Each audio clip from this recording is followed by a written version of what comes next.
everybody, and welcome back to another live stream of RogueTech. Once again, we are back again with RogueTech as it finally has released its 1.6 update, making it compatible with Urban Warfare, and we are returning to Apollo's Vipers, a company which we generated last time, and has had some fairly interesting results.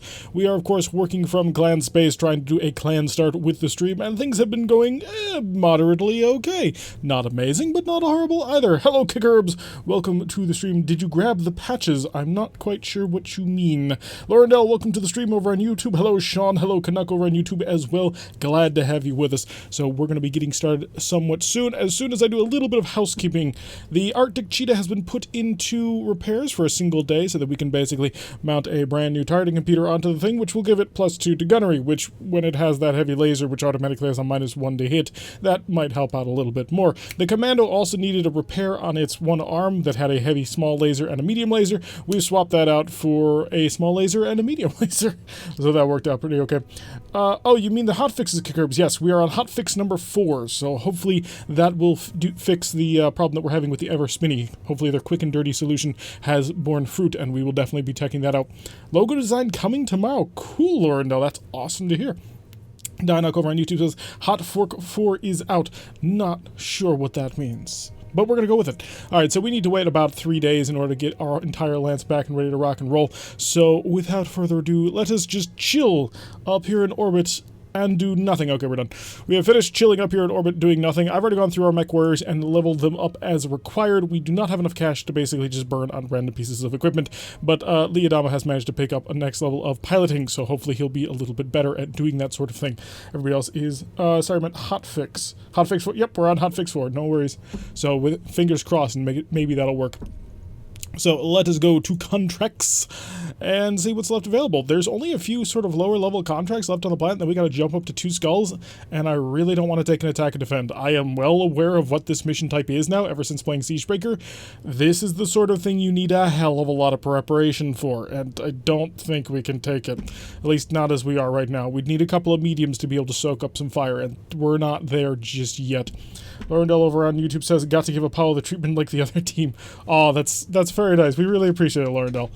We will definitely include those if you want to provide. So we are, of course, going to go with the half skull mission nipped in the bud, and I kind of want to go for cashing it, but it's only just short of 300,000. So we're going to go with the maximum salvage because I think I can sell more if I do it in this direction. So let us field the lance. The Cougar is slightly underweight as of last time. Unfortunately, it has like 0.001 underweight, and the game is freaking out about it, which is somewhat annoying because I can't look at the number and see it just fine. The Commando is also slightly underweight, but the game doesn't seem to care about that. It's way more worried about the Cougar. So as usual, links in the Cougar, which has been modified, T-Bone in the Kit Fox, Punisher in the new and improved Cheetah, and Jester in the repaired and should be all right Commando. So let us deploy and see if we can't give a little bit of butt to kick. Underweight? Yeah, we know. It's not actually underweight. The amount that it is underweight is so minuscule and small that it doesn't really matter, game. You're going to have to chill out about that. I don't even think I could fit a micro laser onto this thing at this moment. Or maybe I could. Maybe I could fit 4 micro lasers on it. It's like 1/10 of a ton that isn't being used. So yeah, maybe a micro laser could... No, micro lasers need 2 quarters. Or 1 quarter. Hotfix 4 in 1 day. That's not necessarily out of the ordinary for RogueTech. They tend to blast out hotfixes pretty quickly to try and resolve all the major issues that happen once their baby is released to the wider audience. It's kind of actually common in a lot of game development now that I think about it. There tends to be day 1 and day 2 patching that happens really fast off the bat, especially when it breaks major games. I'm not going to name any names, otherwise we might get in trouble. Well, we probably wouldn't, but at the end of the day, I don't feel like dragging anybody through the mud. So hopefully this will not be too difficult on us. We want to get some nice gear is what we're kind of lacking. We don't even have medium lasers. We're out of medium lasers. We don't have heat sinks. We're missing the essentials of building a company. Kickerbs over on Twitch says, can you increase armor anywhere? Nope, it's maxed armor. I have put that thing up as high as it will go. Laurendell on Twitch, did you send your error logs out last night then? Oh yes, I was sending them out as the stream was going out. So yeah, we submitted our error logs, and they have mentioned that they don't know what the problem is. It's not actually giving them an error message. They actually have mentioned this over on the known issues tab over on the RogueTech Discord, but they don't know what's going on with it because it's not giving them an error log that they can look through. So they're trying to hunt down the problem, and they think that by re-enabling, I think it's CAC or something, they hope that that will fix a problem that they're having with it. So fingers crossed, maybe that'll fix it, and maybe they'll come out with a more elegant solution as time moves on. I have my fingers crossed, and I have a fairly good deal of faith in them. They tend to be pretty good about hunting down and eventually stomping out bugs once they can finally figure out what the hell's going on. They just need to get to that point. But yeah, so if I have a problem here, not quite sure what we'll do. Hopefully it's not ever spinning already, because that would be incredibly irritating for the very first thing of the day. Did anyone notice if we were dropping down into the middle of a... Oh, we are dropping into overland manufacturing facilities to their garrison. Okay, this may have been a urban map I didn't check. I should have, because if I had checked, then urban maps tend to take quite a while to load up. Anyway, Lord, at least they're doing something about it. Yeah, they're pretty good about that. They try and do their best to try and get things going through as best as they can. So sometimes their fixes work, sometimes their fixes don't, and we have to work through the steady troubleshooting of trying to get everything on the roll. I now somewhat regret not having already been on this screen with it ready to drop for combat, just because I think we're going to have to Alt F4 and restart all over again, and that's about 5 minutes. Mod deck injection does take quite some time because they would put in so many good things. But yeah, I think I'm staring at it ever spinning. We're going to go it a little bit longer because, again, I recently started doing the normal campaign that we're currently doing, our pirate campaign. We have joined the Tortuga Dominion, or at least we will as soon as we get enough reputation, and it took quite some time for the initial load up too because of that mission. Which hotfix am I on? I am on hotfix number 4, the most recent one, which was hoping to deal with the ever-spinny problem. Kickherbs, this is why I like not having the Urban Warfare DLC. Oh, but urban maps are so good. They're so much fun. There's so much fun verticality, and it's just a fantastic way to play. And really, when I think about battle mechs, I tend to think about them dueling in cities, which I know I shouldn't, since canonically they tended to try and avoid cities, but I can't get that mental image out of my head of a mech coming crashing through a wall, coming up behind another mech and blasting it. It's just too much fun. Also because the MechWarrior 3 intro is fought pretty much in the center of a city. And then all the mechs go Nova, which I don't think mechs actually could explode like that in MechWarrior 3, if I'm recalling that correctly. I know in MechWarrior 4 they absolutely could, but I'm fairly certain stack bowling wasn't a thing that they were able to do in MechWarrior 3. Alright, we're going to call it quits on this one. Time for Alt F4. We tried, and we're going to reload right on into it. That is unfortunate. Not the best way to begin the day, I can tell you that for sure. Hello, Adam. Welcome to the stream. Glad you could join us as we fight through our small technical issues. And I'm going to come over here and fix this, since we're apparently going to need the Be Right Back icon a lot on this one. I'll send them logs later, because I anticipate this problem will happen a lot, just because of the way that the game is currently played. We know a way to get around it, I just wasn't expecting it to be the first thing of the day.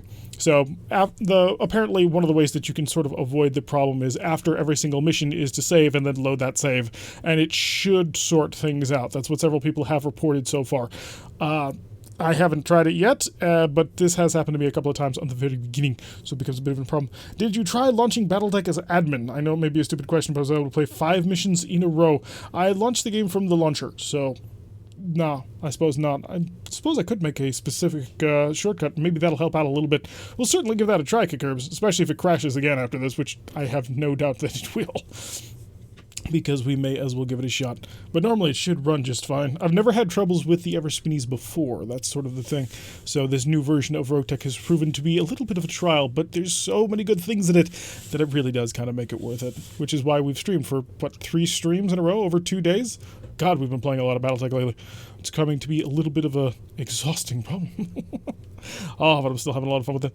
Playing the clans is very interesting. It's a very different style from what I used to, because the way I'm starting to view it is playing clans is all about refining the tactics of your mechs and less about building better mechs. Because the moment I started playing the pirate campaign that we're starting to do for the mainline campaign, we ran into a thing where, oh, everything was an upgrade. I picked up Endosteel on the first run. I was able to grab this, and I will be able to cram these into my mechs to make them better. But for a clan start, you don't get to do that. Most of your equipment is pretty much peak as it is. It's just going to be a matter of swapping out certain types of equipment. So Endosteel doesn't matter because all of your mechs have Endosteel. And despite the difficulties, yes, still worth it, I agree. You can go to your Steam. I actually play on the GOG version, not Steam, because I want to support multiple developers. Although not Epic. Epic right now can go away. Please do not bother me, Epic. Desktop icon and shortcut 2 for you. Yeah. So, but yeah, the pirate campaign was very much all about getting the cool gear. And I've only played a couple of missions on that so far, but the clan campaign all about the tactics, because I can't get a better LRM-10 right now. I could swap those LRM-10s out for something else, although not a whole heck of a lot else because it is only a 2-ton piece of equipment. But in, say, the Pirate campaign, oh, I got Endosteel. I've got 2.5, 3 tons more open on a mech, where you don't get that in the clan version. So it's very much more about coming up with better tactics and figuring out the better way to play, which is a really different style from when we do it, because normally we emphasize figuring out the best way to build and then sort of relying a little bit on that in order to come up with the best solutions. So definitely a different way to play, and I'm really enjoying it. So yeah, don't worry about it, Kickers. I will get my way through it eventually. So we will work out our technical problems and hopefully not have to suffer through it again. So it's not a hard fix, just something that we can do eventually. But yeah, so we've been having a couple of ups and downs with the clan campaign. Because we don't get any really cool gear, I'm kind of thinking that we may just want to start running for money a lot more often. Also because we don't have a lot of cash and we need to spend a lot of cash in order to keep this company going. The 800,000 Seabills that we're running at was basically running 10 mechs in my last RogueTech company, back before the Urban Warfare update happened. So we are paying out the nose for 5 lights, which is really kind of terrifying considering how much cash that we have to make in order to consider this whole endeavor worthwhile. And we don't have good enough pilots really to kind of justify taking super high level contracts, or at least not at my current skill level. I suppose somebody out there might be able to take pure rookie pilots in very beginning starter lights and take on 4-skull missions. I kind of doubt it, but that person might be out there. According to Sean over on YouTube, for clans, you're building up into larger tonnage too, but it can be a very slow burn. Yeah, I certainly believe it. Although, with the Inner Sphere campaigns we normally did, it generally was all about getting that equipment, and building to a bigger tonnage wasn't so important. So despite the fact saying that I think we should take for cash, I do think this one is going to be better off on salvage. Half skull, I do need things like heat sinks, I need medium lasers, I need the bare essentials of life. And at the end of the day, 300,000 Seabills is not a lot. We burned through 1/3 of that just trying to field this lance, which is kind of terrifying. Alright, so let's see if the Everspinning is going to break us on this time again. We did just reload from the get-go, so hopefully this one will ward off the Everspinning and all of his evilness that he attempts to perform upon us. Yeah, so because of the last mission, we've had a couple of rebuilds. The Commando, like I had mentioned, has swapped out its heavy small laser and an ER medium laser for an ER medium laser and a improved small laser. That's it. That does 20 damage when it actually manages to touch you, which for some reason I have it in my head that medium lasers are supposed to deal 25 damage. I'm not quite sure why that is. Although I do know RogueTech has made several balancing changes to basic weapon types anyway, so maybe that's why that is. So should be yeah, I seem to recall they were 5 times more powerful than the original medium lasers, and normal medium lasers in tabletop do 5 damage. So yeah, apparently clan ER medium lasers are only doing 20, which is odd to me.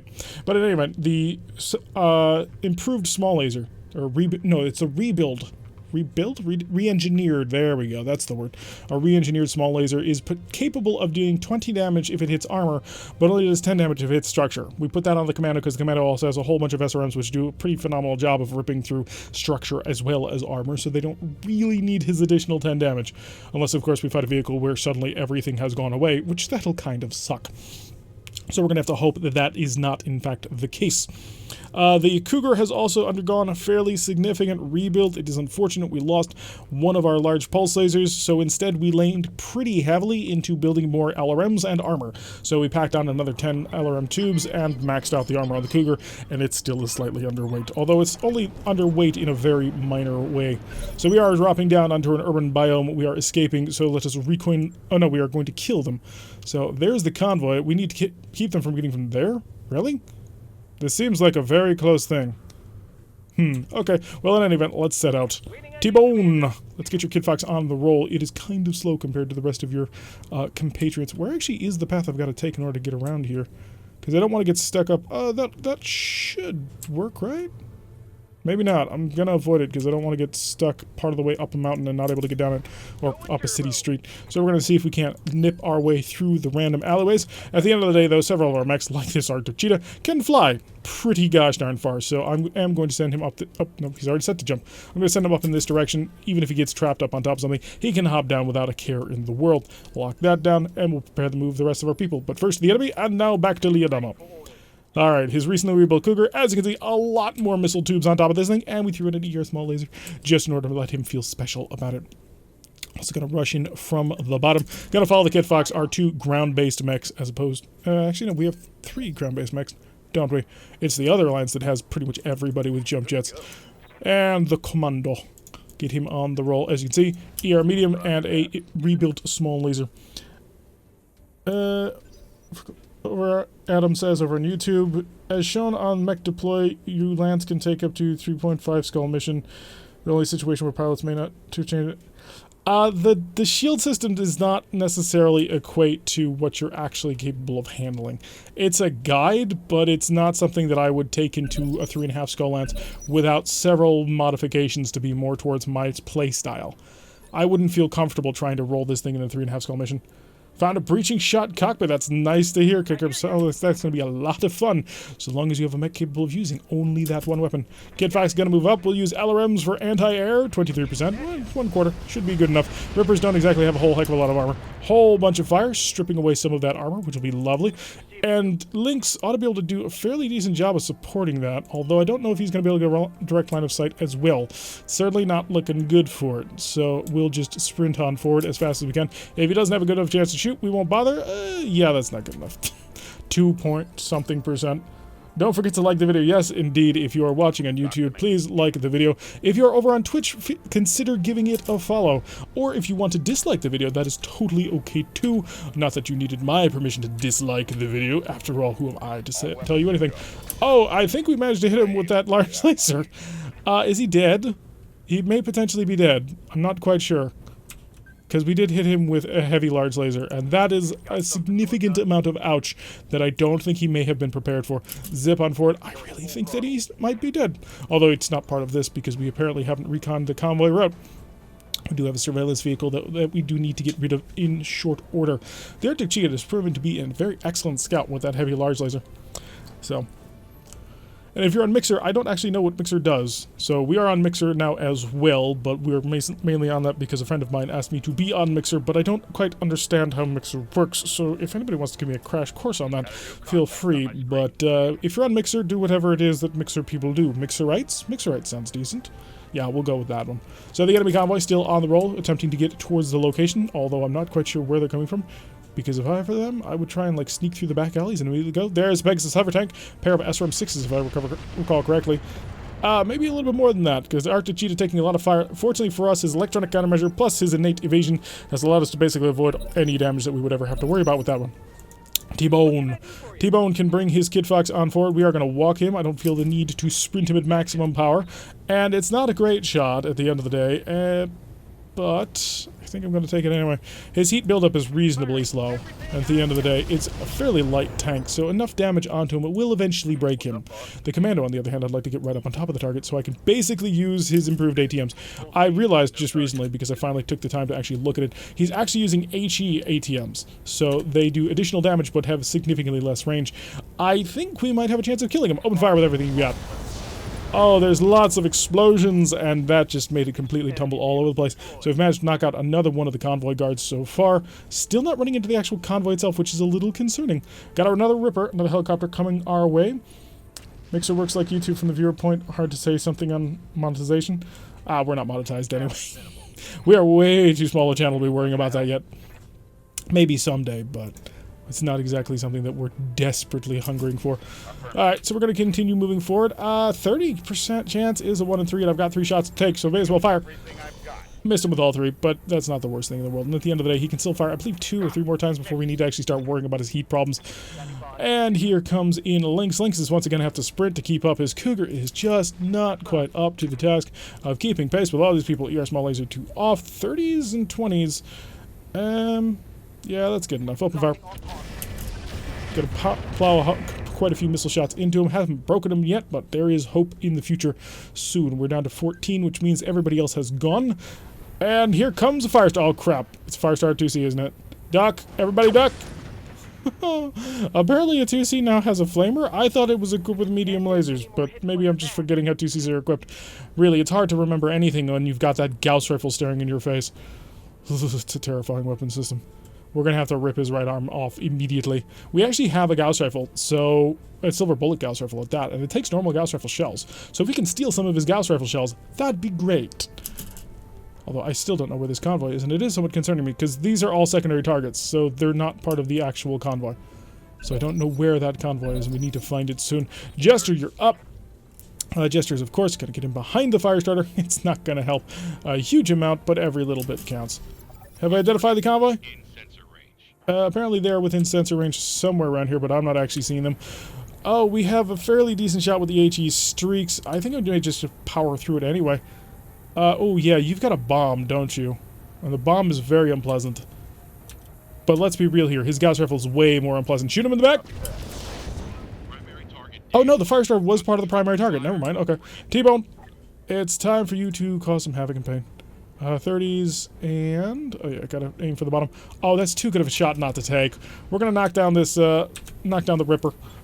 Oh, wait a second. It changed. It changed considerably. Structure exposed, so that's interesting. I've got your back. And let's get the Arctic Cheetah on the back. Oh, boy. Is that... that's a Panther and a Panther 2C and... a lot of bloody Panthers. Jeez, man, that's kind of uncool. Why would you do such a thing? I'm going to maneuver over here into the forest. We'll have a little bit of protection. It's not great. We're still going to get shot a lot, and it's going to be unpleasant. Oh, there goes his right torso entirely. We don't have to worry about that gun anymore. That has been taken care of. Love it. We already got him down to 2 or 3 injuries, so we're already firing on all pistons at this point. Of course, we found all of this, and they're going to shoot my Arctic Cheetah. It's going to be quite painful, unless, you know, Punisher is able to be very, very nimble and evasive. He's only got 3 pips of evasion, but he is in a forest, and he has an electronic countermeasure system that is directly on top of himself. So he's got multiple things sort of working in his favor. The Lynx, bring your Cougar on forward, and I'm not sure who you're going to shoot. Well, I'm not going to trust that because it changes. It's fairly decent accuracy, actually, and if I kill you, I don't have to worry about you, but you have a bomb of some description, and I do kind of want to remove the bomb from play. When you press Alt, you can see the names visible mech. Yep. I think we'll multi-target on this one, because he's got structure exposed. I want the majority into you, but I want some into you as well. Oh, gotta aim down at the bottom. Or something like that? No, not the building. The building is not a target. I'm trying to get the Ripper here. Oh, I already have the Ripper. Duh. Okay, so the Ripper is selected. And... how do I want to split this up? Send the LRM-10s over to him. Just to make sure that he dies. Oh, looks like we got some good hits with the pulse laser, and gonna lob a couple of missiles over in his direction, knocking the Ripper out of the sky. Lovely. Hello, Canuck, welcome back. Hello, Sean. I want you to hear you say zoom with the sprint again, or high-speed track. Once we have a reason to do so. Oh, that was a good hit on the commando. Unfortunate, we were kind of expecting it, though. I've just got to hope that I can move my command. No, we're just going to get shot by everybody. Lucky for us, ECM working in our favor, keeping us alive, more or less. That Firestarter is going to require a lot of firepower. Another Panther, so many Panthers. Stop shooting me with your ER. That's 60 damage that luckily did not hit us. They might knock down this building at this rate, though. Oh, that's a lot of not fun firepower. And they've got electronic countermeasure systems. Oh, this is going to get worse and worse all the time. Luckily for us, the Pegasus decided to go way out of the way and try and fire missiles at us, which did not work. Good for us. So we're already getting things underway and kicking butt, taking names. Firestarter going to sprint on over towards us. Luckily for us, he's only got heat, but that might be a bit of a problem. Yeah, that will be a bit of a problem with the Kid Fox. Oh, did you fire it at everybody, or did you just sort of splash damage? I suppose we're going to kick him a couple of times, just sort of get him down. Resolve moving up, which is lovely. Jester, get on the way, because this is painful. There's lots of pain, and we'd like to avoid all of it, if you don't mind. I can't quite turn completely if I do that, but if I do move out of the forest, I could. Is it worth doing? Oh, it might be. It very much might be. Yeah, we're going to give it a shot. We're going to risk it for a biscuit and aim him right in the back. Sure, just blitz everything you've got. Do me a favor, rip something apart. We knocked down the building accidentally, which is one of the fun things that you get to say once you start playing this version of the game. I think I just want to punch him. I mean, it's not going to be great, but... yeah, it's only going to be 26 damage, but how much armor do you got left? He's got potentially 94. If I got behind him, I could cause some potential major damage. Oh, but I'm going to risk all of these guys coming around the corner, and I don't want to do that. But you are so close to cooking anyway. Put it on over here, I might be able to get the angle for it. A straight up move. Okay, if I want to do that, I am going to have to reveal myself. So this is my back, which I don't want towards the enemy. It's a very unsafe place to be. I'm not quite sure how I want to engage this one. Because if I can get behind him, I get the additional accuracy bonus, I get to cut through that armor, I get lots of wonderful things. But I also risk getting killed. So we're going to risk it. We're all going to throw this sucker into overcharge, see if we can't rip through the back armor on him. And that's the fire starter run out. Good. Watch out, some of those Mexican vehicles have some nasty heat weapons. Yeah, we saw. And I mean, like 100 heat weapons? Really? I thought they were only packing PPCs. In fact, I saw them hit with just PPCs. I don't know if they're packing 100 heat weapons. Just gonna be honest here. See, we're starting to get our heat going a little bit too much, so I think it might be worth running in a punch to chill out the Kid Fox. It only does 24 damage, but every little bit helps. Especially if I can get this guy punched. And this will force them to have to turn around if they want to go back after me. So have the Kid Fox run forward and go for the punch. Sense it for your convenience. And -4 initiative, so we did manage to hit him. And we did fire an arc at him, but it did not manage to connect, which is unfortunate. Otherwise would be great. Yes, Ryushu, I am definitely live at the moment. So we have already knocked down one of the attempting to escape mechs, and we're working on others. Arctic Cheetah is a little bit toasty at the moment. We're trying to work on that as soon as we can. I don't want to risk shooting my friend in the back, not with a heavy large laser. It's kind of important that we avoid doing things like that. It's only a 30%. Do I walk up and punch him as well? It's only 22 damage. And we know nothing about his armor status. I think we may be better off just trying to punch him. And the reason why I think we may be better off to punch him was we wanted to keep the temperature under control, but two, they've got electronic countermeasure systems, which is a little bit of a concern. Not these ones per se, but I've run into some of my campaign. Yeah, there's a lot of interesting heat weapons, especially when plasma rifles really start getting on the field. Okay, he is already on the way. Opening fire on the Cougar, managing to miss us. Lucky for us. So the Cougar is, of course, somewhat overseeing. Oh, he's going to get shot at by everybody, isn't he? Yeah, that's a 60 damage hit, which is unfortunate. We're going to have to get behind him and start dealing some major damage to him. Otherwise, we're going to have some real problems on our hands. We've got one more mech. Let's see how he wants to engage and get around this mess here. But yeah, this is one of the worst possible scenarios we could have gotten in terms of the light mechs that we've got to hunt down, because they all have really big armor-ripping open weapons, which is not okay. Risho over on YouTube says, just noticed, though I will say Clan Start has been interesting. It has been, I agree. I think Clan has been a very odd experience. And the Cougar taking another 50 damage, but because we up-armored this sucker to the max, he was able to tank both of those shots without actually dying. So now his Cougar's on the roll. Let's walk up to here, and we're going to get behind you, and we're going to kick you. It's only a 69% chance, because you're not exactly a great melee pilot, but hey, structure exposed. Damage has already been dealt. Lovely job. And we chilled out. I don't like doing this because it's a clan mech, but hey. Punisher. Could get you right up behind. Have a bit of a field day with this, couldn't I? Well, maybe not. It would be terrible accuracy. Let's get T-Bone involved in this. So T-Bone's got to get slightly off to the side. Going to aim all of his LRMs at short point-blank range. Fire everything you got. And I'm seeing he's unsettled. He ain't feeling good about that one, which is all the better for us. Let's see if we can't take this shot without, getting anybody killed. Or at least any friendlies killed, because we've got a lot of mechs that are somewhat friendly nearby. Affirmative. Missed with the heavy larges and flattened a building, which is always a really comforting thing when you're like, oh yeah, I fired one of my weapons and it blew up the entire building, because it makes you feel like you got a pretty considerable amount of firepower in your hands. Fire into his back with the HEs. Armor destroyed, engine core damaged with a couple of crits, or maybe one, and he's unsteady, lost his evasion. So now that will slow him down from the rest of the mechs, but they are starting to get away, which is a bit of a concern. Don't run, don't stop it, come back. You're not allowed to go that fast. We'll run the Kid Fox up, because the Kid Fox does have the improved accuracy, and we'll get him in close with the LRMs. It should be lovely. Do have to worry about the Pegasus a little bit, who is probably going to be hounding us somewhat, especially shooting us from behind. Ooh, our Kid Fox suffered a penetrating hit on the shoulder. When did this happen? I don't recall this. Was it from you? Maybe. He is evasive and out of cover. T-Bone! Of course you're up, because T-Bone is aggressive as all heck. He wants to be there. Hello? Oh, unfortunately, I'm to your side instead of behind you as I intended to be. Which means I can't quite take as much advantage of just nuking the heck out of you. I still could nuke the heck out of him. Or I can start working on the next one. 32, 38. We're taking from 38. Fire into his back. Get some pain going down. And we'll scatter. Punisher can move up with his heavy large laser.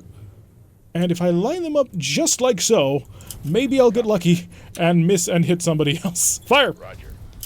Unfortunately, it did not work quite as much. He is now panicking. He's not just freaked. He's not just having a bad day. He's panicked and not doing well, sir. We're going to shoot into the back. I think we don't want to overheat just yet, so we'll shut off one of our... 38%. Yeah, we'll shut off one of the LRM-5s instead of the small laser. And that'll destroy the crap out of one of the Panthers. So we got 50% of the enemy down. And now they drop reinforcements? Oh, come on, guys. We're not there yet. Give me more time. Give me more time to keep working at them. ATMs to the back, baby. I like the fact that he builds up heat so gosh darn slowly. It's very, very helpful. But we've got to finish off 2 more Panthers, and we have noted that our entire massed firepower is not quite enough to kill 1 per turn. It's taking us about 2 turns to wipe each one out. Although, I suppose we might be weakening their ECM bit by bit, so there is that working for us to a certain extent. And then we've got this guy who's going to come in following us. As long as he doesn't shoot the Kid Fox, I'm reasonably okay with it. But yeah, this is way more firepower than a half-skull mission, I think, justifies. I'm feeling kind of good that I took this one for equipment, because, geez, man, you've just dropped a defensive lance, the main convoy, and now a reinforcing convoy. That feels like it's not quite okay. Somebody's moving at initiative 20. Please don't be one of these guys, because I need to follow them and get to them. Also, please don't be these guys. Just don't be anybody. Just be a bystander. Some guy in that house. He's watching the whole battle. Great, it's a piranha. They're from the Amazon. Alright, T-Bone. I need you up there, and I need you up there now, and I need you just basically giving me infinite free attacks. Affirmative. Hi, am I in your back? I'm totally in your back. Excellent, lovely. I do need to shut off one of those things or cook. You know what? We're going to cook. We're going to keep this temperature rolling at maximum levels. And we've got an explosion on his SRM ammunition. He is now unsteady and should be easy to kill, which means I can focus on other things. Punisher. Or Jester. Jester might be the better one to try and finish him off. How much armor do we got? We don't actually know. Can I be positioned to hit both of their backs? No. No, it's one or the other. You make your decision now. Because if Punisher goes for his back, then Punisher might miss, and that would be obviously unideal. Yeah, it's showing super terrible accuracy here. I think... Nobody else is currently...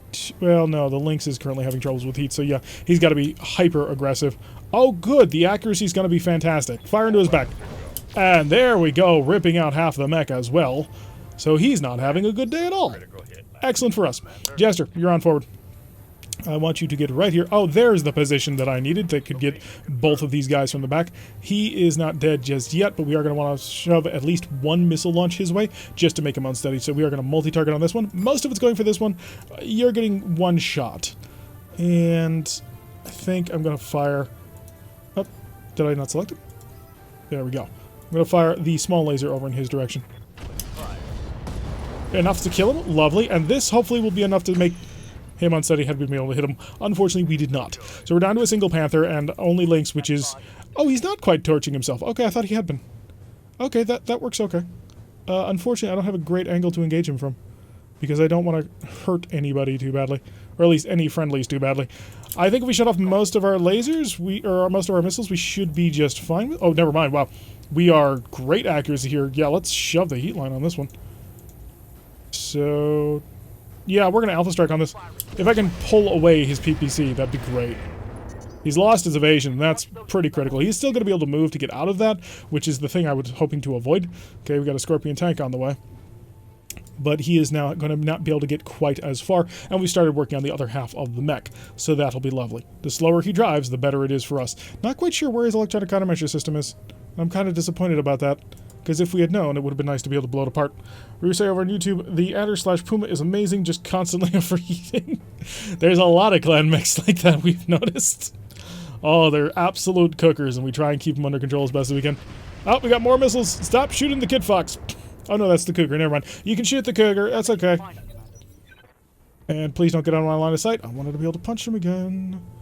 Alright, so the Kid Fox is a cookin', which means... the Arctic Cheetah is going to have to risk things, because we don't know quite where he is because of that electronic countermeasure. Hi, but we managed to show up behind him anyway, and it's great accuracy. Do I cook? We absolutely cook. That's why we cook, because we damaged his streak 6, and our overheat shutdown was successful. Lovely. He's down to basically no health at all. Lovely. So let's just get in here and make sure that the convoy is dead. I think I've got you, buddy. I think I've totally got you. May want to shut off my SRMs on this one. I mean, do I risk it? Because I'm only firing 3 shots from that. I will shut off the lasers. That'll keep my heat under control and chill us out enough. And there goes the convoy. Okay, all the Panthers have been eliminated, and their fire starter. If I can steal a ton of ammo from them, just the Gauss rifle ammo from the fire starter, you see, that might allow me to field the silver bullet Gauss. I don't know what I'll field it on, since even the Cougar barely can make the tonnage available. Like, it has 16 tons of bot space, and that's it. When it's maxed armor. If I reduce the armor, I can have more stuff on it. But that causes me to start having to make really difficult choices. So we've got a Piranha, a Scorpion, and what else? What ails us? Scorpion and a Pegasus Scout Hover Tank. There's also a Pegasus Scout Hover Tank over here. We could run. I like that plan. Here's why I like that plan. None of these mechs are interesting. None of them have any cool or good gear for us. Getting out of here keeps the loot table nice and chill. And these are our 2 fastest mechs. So, yeah, this is great evac zone. We almost never evac from combat. And now, for the first time, we're going to be doing it. Yeah, 6% is not going to be good enough. Just ready it up so that we're ready in case we need to fight our way back. We have mostly just mechs that are currently on the table, and these guys should be able to run away in short order. So maybe not this turn, but next turn we are going to be able to get out of here in good order. As long as the Kid Fox doesn't lose a torso, we're going to be happy. The Piranha could be in the middle of us in very short order as well, as it is a very nimble little light that has a lot of machine guns. So we got to keep it away from the Kid Fox right now, because the Kid Fox has an exposed torso, and we don't want that exposed torso to die. So it all depends on what he's gonna do. We're not quite sure about it just yet, but we're gonna find out, gosh darn it. And the Pegasus is maneuvering over for a shot, or maybe just to keep an eye on things. Maybe he just wants to act as a spotter.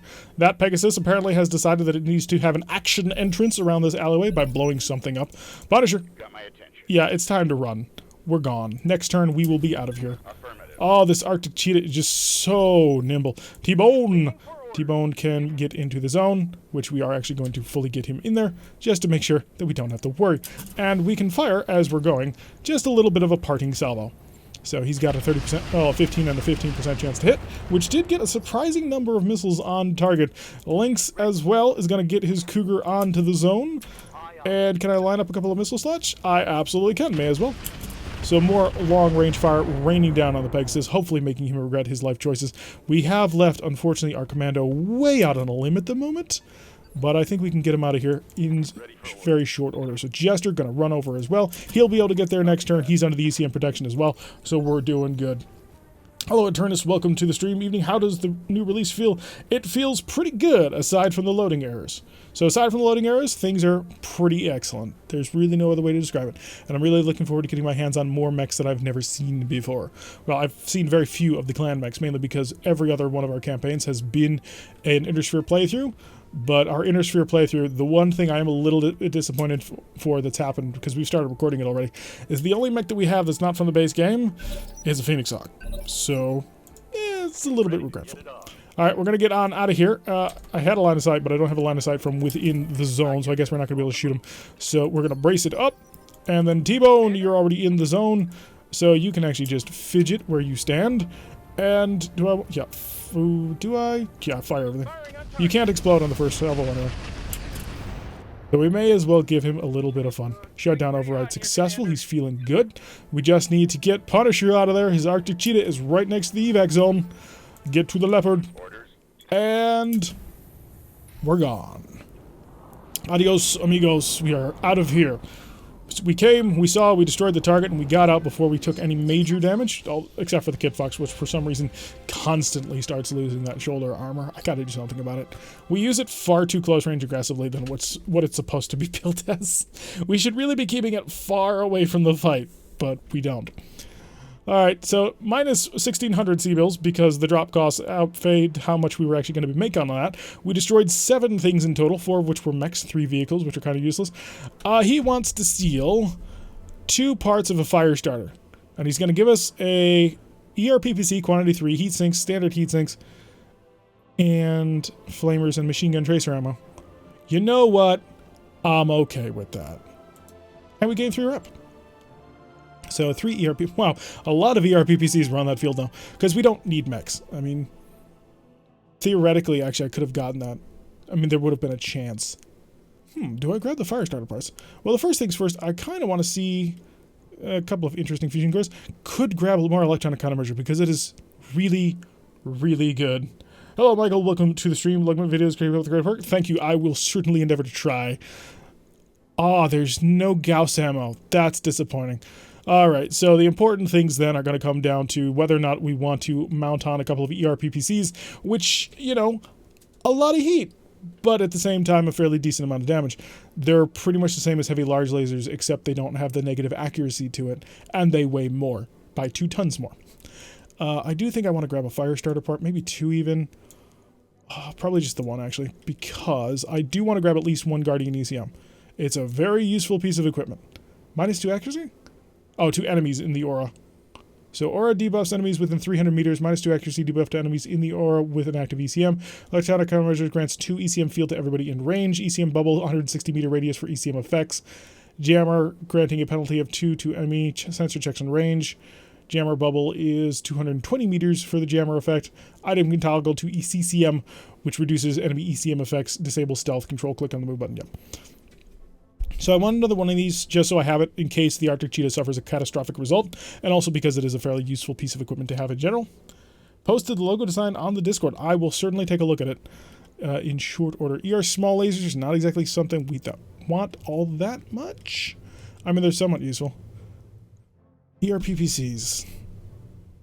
There's 4 of them on this loot table, and it's a fairly slim loot table. And we're getting quite a few other things. It was a 3 of 14 salvage, I believe? So, Kickherbs, I'm happy to decide to restart with the patch and got an LBX-10 Centurion. Oh, you got the good one. I know exactly what Centurion you're starting with. Oh, it's a very, very nice one. All right, we're going to risk not getting the ERPPCs. Oh, and didn't get any of the bloody... We got all the heat sinks. All the heat sinks we could ever want. Oof, that's painful. Oh, was not expecting that. I figured one of the 4 PPCs would come our way. Ow. Okay, because that was an option I was considering of swapping onto the Cougar, was giving him PPCs, but I guess that's not going to happen. Okay, so you roll the dice and RNGesus will either reward or punish you in the whatever way he feels is required. And clearly he thought that we needed a little bit more humbling. Scammed with those heat sinks. Yup, we got robbed, man. We got robbed. Oh, that was rough. The irony here is, if we hadn't allowed him to take those 2 fire starter parts, and if we had taken them, just based purely on the fact that we got also 2 Panther parts, if we had risked it, we probably could have gotten all 4 of those fire starter parts and would have a brand new mech. I don't know if it'd be particularly useful, but hey. Kickers and a breaching fire control system. Yes, that Centurion is fantastic, and I'm a little bit jealous of you. I shouldn't be, but I don't have really cool ballistics right now, and I like ballistics.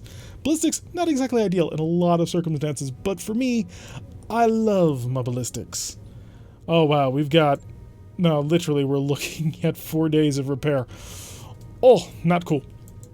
Alright, so if we're just going to chill out for 4 days, and we shall, we're just going to sit here in orbit, because we can't fix anything, as long as we're waiting for the mechs to be back. Oh yeah, the Kid Fox did take a penetrating hit. We must double check to see if it actually got anything going. No, it's perfectly fine. Oh, I need a double heatsink kit. I need a double heatsink kit for this. It lost so much firepower when we lost that double heatsink kit, because then we had to swap it out for other weapons. The moment I can get that back, I'm going to shove it in here so incredibly hard so that we can get that mech back up to full power. Because it was amazing. 2 days away from the Locust, too. So that will be nice. Didn't really get anything otherwise useful, unfortunately, from that payout, because we had gone for the mech parts and the Guardian ECM, but I don't think I need to put any Guardian ECMs in any of these other mechs. I mean, I suppose I could see what I could do with the Kid Fox. Nah, it's really reasonable. I mean, aside from the Narc Launcher, maybe? But if the Narc Launcher hits, it can do great things. Let's go check out our Mech Warriors. We'll make sure that we level them up before we save and reset the game. Although we're not going to reset the whole game. Apparently just loading from the save is good enough for the game. So show me my Mech Warriors. Have they learned? They have not. Or at least the one hasn't. Jester, have you learned? You have not. Punisher, have you learned? Punisher can be a little bit more tactical. Do I want to do it? Punisher is currently driving the Arctic Cheetah. He has no missiles, so he has no use for a minimum range penalty. So no. And T-Bone has not learned anything at all either. Alrighty, so let us go save game, and we'll save it as Iron Jesus, why does he forsake us? Confirm that save, and then we'll reload from the save, and that supposedly is a way to get around it. And if not, oh, please wait, saving is in progress. Now let's load the game. Iron Jesus, load game. So let's hopefully this workaround will work for us as well, as the hotfix apparently has not had the results that we were somewhat hoping for. Now this will of course lead to a few graphical glitches in terms of icons and that sort of thing. We just kind of gotta muscle through it, unfortunately. And while that's loading, I'm going to check out the Discord to see if I can get a picture of the icon. Nice job, Laurendell. Let me see if I can't bring that up. Let's see, open original. How do I show this? How do I show this in a way? Hit that button. I need that button. There we go. And so what I will briefly do is, this is the icon that Laurendell has cooked up for us in order to show his awesome art skills. And this will be for Apollo's Vipers, which, you know, is pretty gosh darn cool. I mean, he's definitely incorporated the whole Viper design into it. After all, the reason why it's Apollo's Vipers is because the character, who is the player character we generated in the game, is currently using Lady Diana's portrait. And so it was insisted that Apollo's Vipers must be the name. And this will be his icon as soon as I can go in and replace a couple of the other icons. So we will absolutely use this for our purposes. Back to the RogueTech. So thank you for that, Laurendell. It's very cool. Pull that off to the side while it continues to load. And click that, click all of the things to set everything back up to make sure we're not out of craziness. And welcome back, chat. Here.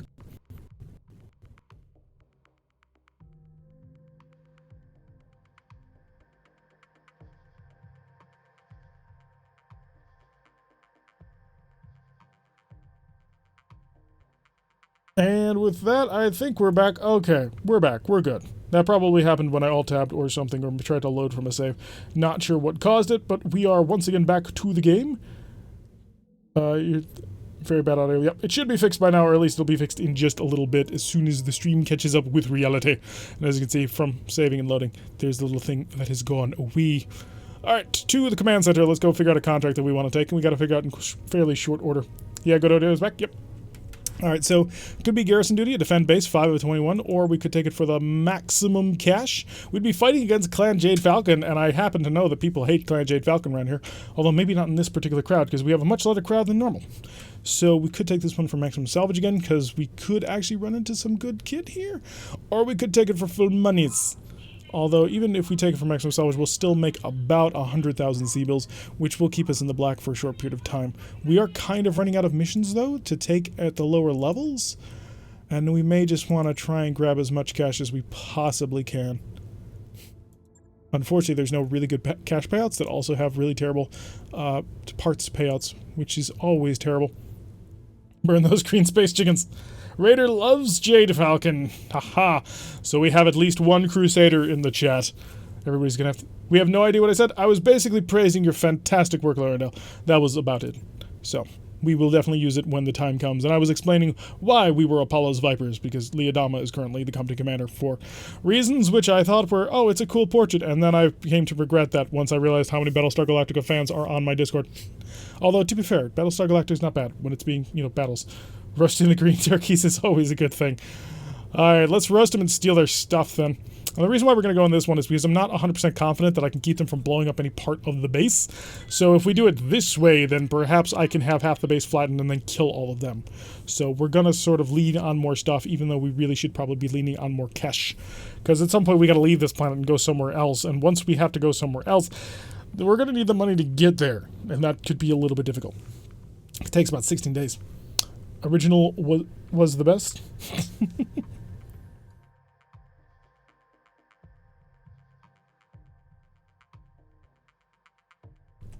Pardon me. What's that Alpha Laurendell? I hope you didn't hurt yourself. BSG, have you looked into the real-time tactics BSG? Well, you see, I've seen Deadlock played, and I've seen Deadlock played at the highest competitive level, and I don't know if you know this, but Sprogue, our community manager and the current head of the Striking Serpents company, which is part of our Mecha HQ game, it's sort of a role-play light BattleTech tabletop game that we play on our Discord, which, by the way, if you're on YouTube, the link to that Discord is in the chat down below, and I will actually go throw up a link to it in the Twitch chat in case anybody's interested in joining, just for whatever reasons they may have. Come to my lounge and create instant channel invite, set this link to never expire, copy the button, and where is it? Chat button is there. So I'm actually just going to link my Discord to all three, because apparently I can do that with this chat system. But yeah, so Sprogue happens to be the second best player of Battlestar Galactica Deadlock in the world. And I'm not exaggerating. He was number 2 in the tournament that they held. And unfortunately, he ended up losing to the guy that he had beaten earlier on in the tournament, but got to pop back thanks to him being able to, thanks to somebody else dropping out. Sprogue was a little bit salty about that. But yeah, so Sprogue is the number 2 Battlestar Galactica Deadlock player in the world. And I'm going to be honest, I've seen him play the game, and I'm not super interested. I'm sorry, but I'm just not. The universe isn't super enticing to me, although part of that is because I kind of preferred the fightingness of Battlestar Galactica to the, the drama. Yeah, it's pretty impressive. What's BSG? Battlestar Galactica. It is one of the premier sci-fi shows that is out there, and almost everybody absolutely adores it. I am one of the few people that is not a huge fan of it, although I can appreciate it for the goodness that it is. See, hold out till reinforcements, defend Steel Viper supply buildings, ensure all buildings survive. Where is the... Oh, there's the Vanguard. Alright, there's the green turkeys. Let's go get them. We're going to rush Punisher out there as quickly as we possibly can. Ready to run. Oh, get in, Sprogue. Sprogue's not here, I don't think. I think Sprogue is napping. Although it is rather late for him. Sprogue lives in Europe, so he is 6 hours ahead of me. So that means right now it is almost midnight. I love old and new BSG. I kind of enjoy older. Really? I am so happy that I took this one for all supplies. That's a Shadowcat. I really like Shadowcats. They're very cool looking mechs. Alright, let's get the Cougar on the roll so we can just start laying down some pain. Pain and misery must come in your direction, sir. There's no point. Sprogue has complained quite heavily about my ammunition usage. So... And they've got a Mist Lynx. Ooh, that could be painful. Battlestar Galactica is a pretty good IP, just not necessarily my cup of tea in the way in which it was presented, unfortunately. I don't like the melodrama. It just never really appealed to me. And so the first season of Battlestar Galactica was hard to get through. I really liked the space battle scenes. I thought those were cool. So I'm more of an Expanse kind of guy. Old BSG was happy Space Mormons, where 99% of the society was destroyed, and yet everybody was happy, and Starbucks spent all his time trying to get laid. It's 23:52 for Sprogue right now, I believe. Yes, I think you're right. So, missiles, I could give him a little bit, but again, no point. I want to be able to hit him a little bit harder than that. So we are on a tundra biome, which is very helpful. Ignis support tank. Okay, that could be a bit difficult. T-Bone's up again, because T-Bone, you can't keep him down. So he's going to rush on in here, and if I go all in on the range, 26%. How about if I go all in on the range? 22%. So we lose a little bit in translation there. So obviously not ideal. How about if I get all in on the side range? 23. No, not good enough. We shall walk for it and get ourselves at 26 to lay into him. So give him a little bit of love. 51% now that it actually realizes our real position. And the Mist Lynx has been under fire. Also, don't let him catch you calling him number 2. He knows. He knows I make that joke all the time. Yes, Battlestar Galactica. Friendlies have activated the turrets. With any luck, they won't be artillery turrets that kill us. We've had that happen too many times. Yes, I know. Some people have said it can't happen anymore. But you know what? It still terrifies me to this day. How about I get 64%? If I can avoid wandering through this stuff. 64%. We'll take it. ECM protected because we're up front and personal. Blast him in the side and a little bit more pain, but nothing too special so far. The Expanse is amazing. Can't wait for the new season. Yes, I am also super excited for the next season of The Expanse. It's highest on my list of things I will be watching. Do I ignore the Ignis? I think I do, and the reason why I'm going to ignore the Ignis is because, you know what? If I can kill this guy really, really quick... Oh, that's lovely. I love this heavy large laser. It's so amazing. 4 tons for 55, 58 damage. Here comes the Shadowhawk. We're going to have to deal with him sooner rather than later. Cougar is in position to do something about it. He's actually in a fairly decent position to do something about it. So let's go after him. Alright, 35-ton mech versus 45-ton mech, I believe. And blast away. I heard RDM hated the space battles. In fact, he let someone else direct the space battles in Battlestar Galactica. Maybe. I don't know much about Battlestar Galactica, but I do know that the battle sequences tend to be really cool. And what I wanted was basically Vipers in space 100% of the time. That's what I wanted Battlestar Galactica to be, was just constant space battles. And instead it was all this, like, teenage melodrama, it felt like, with these, 30 and 40-year-old people. It was, like, really not, like, I'm not interested in this. That doesn't appeal to me. But yeah. But the space battles were gorgeous. Sensor lock coming down on the Shadow Cat, and he's about to take some missiles. A fairly decent, accurate barrage. Another sensor lock coming down on the Shadow Cat. Is he going to eat even more missiles? He's going to eat some lasers, although he'll actually manage to avoid and dodge the lasers, so there's that going for him. And more incoming fire on the Mist Lynx. And the Mist Lynx is dead. Thank you, turrets. It's so nice to work in RogueTech again, where turrets are actually dangerous. Alrighty, T-Bone. Why do we go to T-Bone? Because T-Bone is capable of hurting people in more ways than you can possibly imagine. Hi, I've got an 85% accuracy on you at point-blank range. Blast him. And that's why. Oh, that's why. Punisher. Actually, no. Ooh, who would be better for... Lynx. Lynx would be better for this, because 1, Lynx can get to the side. 2, the accuracy is going to be beautifully high, and we get the pulse lasers involved as well. And that will allow us to have even greater accuracy with the heavy large laser. Ammunition explosion! We weren't expecting that, but I'll take it. Punisher, it's time for you to get involved. Just so many crits to run through. Alright, I can get the back shot if I aim right here. We are going to go geothermal, but you know what? We have a lot of heat control on this mech, even with the heavy large laser. Blast him from the back! Knock him over. Oh, there goes the engine! And he's down. We knocked out both side torsos. This heavy large laser is amazing.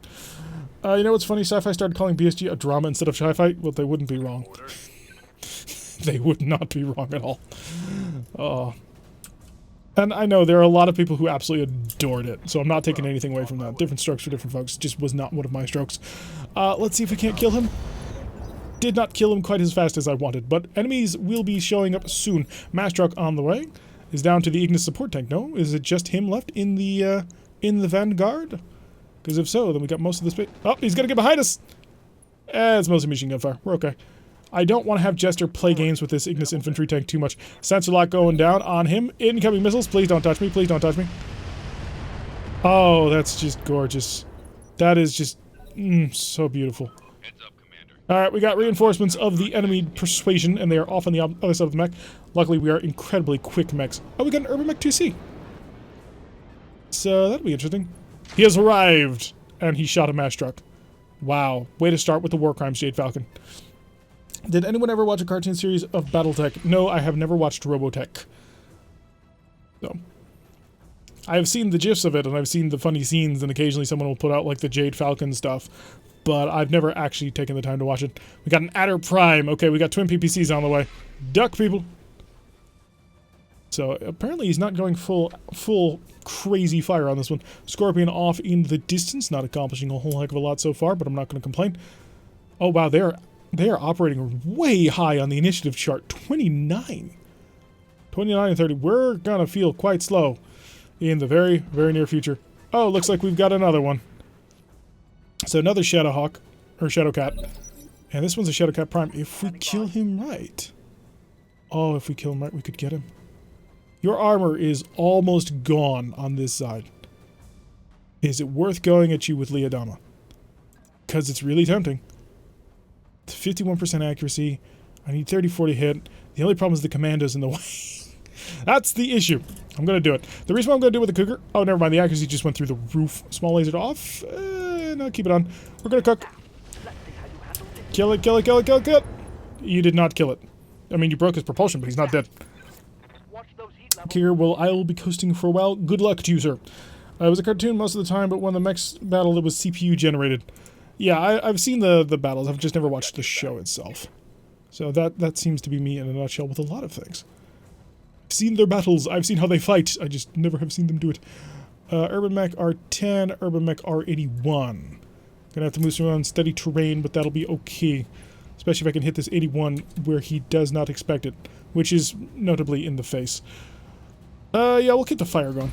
Oh, and we hit him good, too. Managed to rip through that left arm entirely. Critical hit, lad. Laurendale did. He's a big fan. What can I do for you? Let's not mess that up. Give me my Kit Fox. Get him to a side angle. Give him that side angle that he requires. Oh, that's not going to be great accuracy. Turbo. Rough terrain, but we are ECM protected. Do I want to fire everything I've got into his side? I kind of do, but the accuracy should be good enough. Firing everything. Make the Urban Mech hurt. Okay, good. He's been hurted a little bit. When I shoot you, you'll take it. Alright, so Jester actually has to finish this thing off, which is a bit unfortunate. Or I could have the mass truck try and do it. Oh wait, the mass truck isn't armed. Yeah, and I want those turrets to be able to do something else. So, yeah, he's going to finish him off. Fire! There we go. So, the reason why I did that is because I want the turrets to be shooting the guys up on the ridge. That way they can better protect what's going on, rather than be down here wasting their fire on a thing that's already dead. The amount of firepower that that LRM turret brings to the table, or whatever this thing is great. If he can actually, you know, hit the target, which he wasn't. Shadowhawk getting shot at as well. Missed by 2%, that did. Unfortunately, he didn't actually manage to hit him. Oh, the cannon almost hit. If he gets a little bit closer, maybe we'll actually get some good work done there. And a couple of good LRMs. Urban Mech taking even more shells. That's lovely to see. Just keep the pressure on him, man. Maybe even make him unsteady. That would be ideal. Oh, Lynx is up.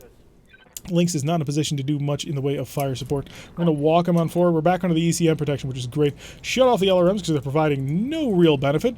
And we'll just give him a little bit of light poking with the large pulse laser. 30% accuracy ought to hit him at least once, and it did. So we managed to nick him in the bud. Why is that Irby doing smoke signals? Well, clearly he has an internal combustion engine. Welcome to the stream, Hayden. Alright, T-Bone. T-Bone's in an excellent position to make this guy hurt.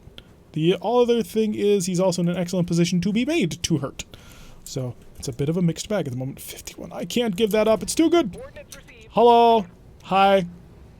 Yeah, just accept it.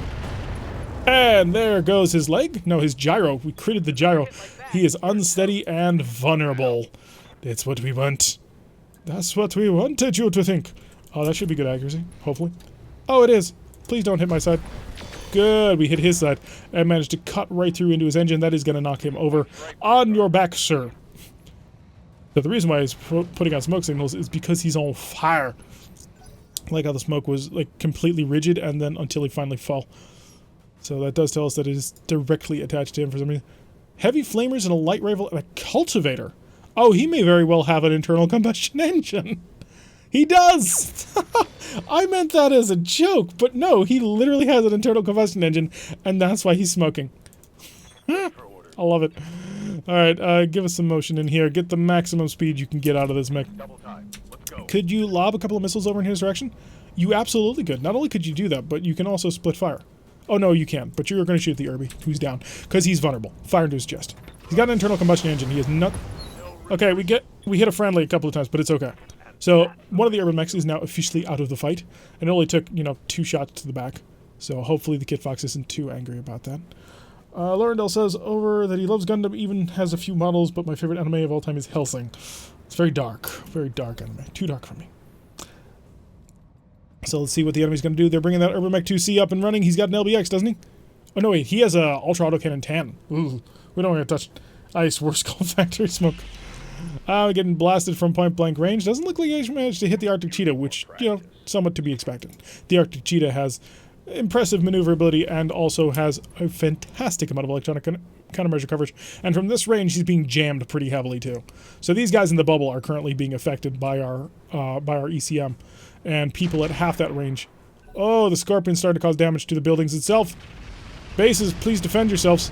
Do your best. Oh, structure exposed. Crew compartment. Lots of crew compartment crits. The fact that the crits are broken like that is really funny. Lasers coming bursting on in there. Not quite able to burn them down.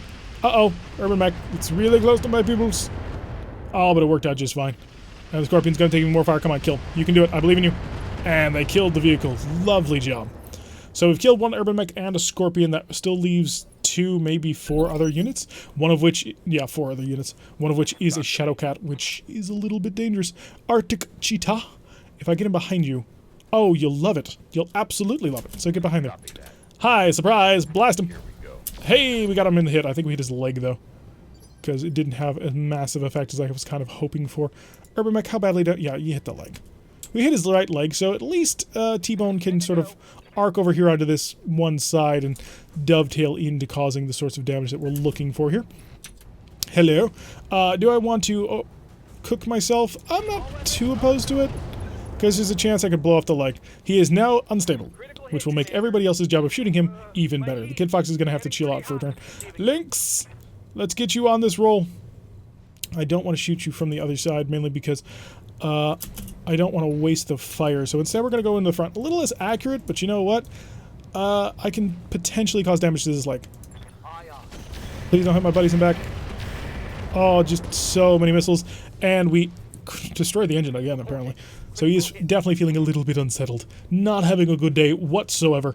And that is exactly what we wanted to happen. And then the commando can come and lob a couple of missiles his way, and that'll knock the urban mech over. I'm not sure how much that's going to affect things, but it should be good. So let's get up right on here. It doesn't matter that we're on the not side that we've bothered to actually burn through, because all we've got to do is knock him over. And there goes his left arm, so he's lost... Oh, he had a nullsig! So he has lost any protection that he ever had. He's now about to die. I wonder if he knows that. He's got 5 of 6 health. Jeez, my man. Talk about your epic pilot. So once again, the mass truck coming along. He understands that somebody's going to have to be saved. Mass truck getting shot by an ultra autocannon 10. Yeah, don't get hit by that. That would be painful. Trust me. You don't want to get tapped by ultra autocannons. Allied turns. Here comes another mass truck. The ambulance is arriving for you, sir. Feel free to eject now. We need to keep you alive. Alright, activity has happened. Are the turrets going to get involved in this one, or are they not really feeling the love? More incoming autocannon fire on the mass truck. Seriously, guys, they're civilians. Okay, you can shoot at them because you're not shooting at me. That's kind of the only thing I really care about. Adder getting shot at. Oh, if this Adder starts, like, significantly making attempts to blow things up, it could do a lot of damage. Missiles coming in for the Adder and managing to quite a few hits as we're speaking. Irby gets to rise. He still has his PPC. And he fired and missed. I don't know what he fired, but whatever he fired did not manage to connect. So the Urban Mech is going to attempt to stand exactly where he is. I gotta say, buddy, not sure if that was the most brilliant plan, but apparently it was, because apparently nobody can actually hit you. So how much health do you have? I mean, I know that you're starting to get low. More incoming damage. Please don't touch me. Oh, beautiful accuracy, and there he goes. Torn out and destroyed. No, they want the large artillery and Punisher. Please, no. No. No more artillery. We can go for the Urban Mech 2C or the Urban Mech the other one. I think they're both Urban Mech 2Cs, which means this was an Urby Lance. Of course we had an Urby Lance. I really want to fight that Shadowcat, though. Because if I can kill the Shadowcat, then I can get the Shadowcat. Because we already got 4 pieces to a bloody Shadowcat. It's not fair that I gotta kill these guys first. There's no way we get to him. I mean, I would have to sprint 2 turns running to try and get to him. It's a little bit sad, because I kind of want it. By kind of, I mean I desperately want that Shadowcat. Arctic Cheetah. Let's see if I can't get you a good angle. I really need to get your angle on the other side, because your right side is where all your good guns are. Your left side is where all your infantry support crap is, which, you know, doesn't really matter. Alright, so I guess we'll just walk up over here on this side. Get ourselves up here into cover. Starting to jam the enemy. And both 59s, yeah, they're both Urban Mech 2Cs, I feel confident in saying. So you're a little bit hotter, so I may as well shoot you. And some good drilling on that one. Nice job. Jester can follow up and hopefully manage to get a similar amount of damage dealt. And he'll set himself right up here. Not particularly great accuracy, unfortunately. We are slightly outside of the normal range bracket, but still reasonable. All things considered, the small laser not so much, but we're not generating heat by firing all this. Anyway, the Lynx on the move next. Probably going to have some similar accuracy problems. And I shouldn't really want to stack everybody up on top of the same location, but I'm going to do it anyway. Oh, that's just too good to ignore. Fire everything. Give him the love. And the love has blown up several of his heat sinks. By several, I mean, I have no idea at this point, because the heatsink crit icon just does not tell me anything anymore. Mass trucks on the way. The hospital has arrived. We're going to actually set up right about here. And the reason why I'm going to set up here is because I anticipate the accuracy will be crap, so I will feel nothing bad for bracing to get him back under temperature. So this way he's not vulnerable to being counter-attacked, although we have a pair of Ultra AC-10s that are about to shoot at me, so that's 4 autocannon 10 shots that are coming my way. Luckily for us, the first one managed to miss everything, started a fire as well, and the second one could be painful, but we'll find out in very short order. No, seriously, could someone magically kill that Shadow Cat? I want it. I just need one more part to it, I think, or maybe 2 parts. Because that could give me instantly a 45-ton or 50-ton or however heavy that thing is. I forget how heavy the Shadow Cat is. I kind of want to say it's a 50 or 55-ton, but I don't think it's a 55-tonner. It is a fairly decent mech, though. Also, very quick, very slender, very aggressive. I don't have the kit to actually build it, but I still want it. I don't think that's a bad thing. Alright, so he's doing a little bit more of his hops, which I'm not quite sure what the heck's going on with that. But he hasn't apparently done a whole heck of a lot just yet. Other than Urban Mech open fire, managed to nail us with one of his shells. Dead to the face of the Commando. The Commando's still doing alright. The Adder about to get a little bit of love by a single laser shot, which did not actually connect to anything. And followed up by a shell, which did not connect to anything. And missiles, which, hey, he actually managed to get a couple of in there. So not terrible. Not great, but not terrible. Alright, comes back to us. Jester. Time for you to get on the move. Time for you to be super aggressive on this Urban Mech. You're going to get over to here, and the reason why you're going to go over here is because he's almost got an exposed torso, and I'm hoping you to explode something. Hey, like a left torso, which took out half of that mech, which means it's much easier to now aggressively go in against him. Alright, Punisher's starting to have some heat problems, unfortunately. He's struggling a little bit with it. I am going to go and engage from the right side, which should be fairly decent accuracy. We'll be jamming everything as we go along. Please don't shoot across and hit your buddy. And where do you actually hit on that one? The reason why I wanted to test that, oh, he's unsteady already, is because that's what I was hoping for, was a torso exposure. T-Bone! It's time for you to get involved, and you can be just on the right side of history on this one. Alright, give him all the love. Tear off that arm. Tear off the arm? Did not tear off the arm. Did get a head hit, but I kind of would have preferred if the arm was torn clean off the mech. Would have made me feel a little bit safer. Lynx! Yeah, you're suffering a little bit from heat problems. 76% chance for 26 damage, which... Oh, no, I've got to cook that. I'm already cooking, never mind. We cooked for the last one, so we've got to kick for this one. Please hit a torso. It did not hit a torso. Is it going to knock him down? It did not knock him down? Are you kidding me? Oh, no, he did go flat. Alright, he's on his back.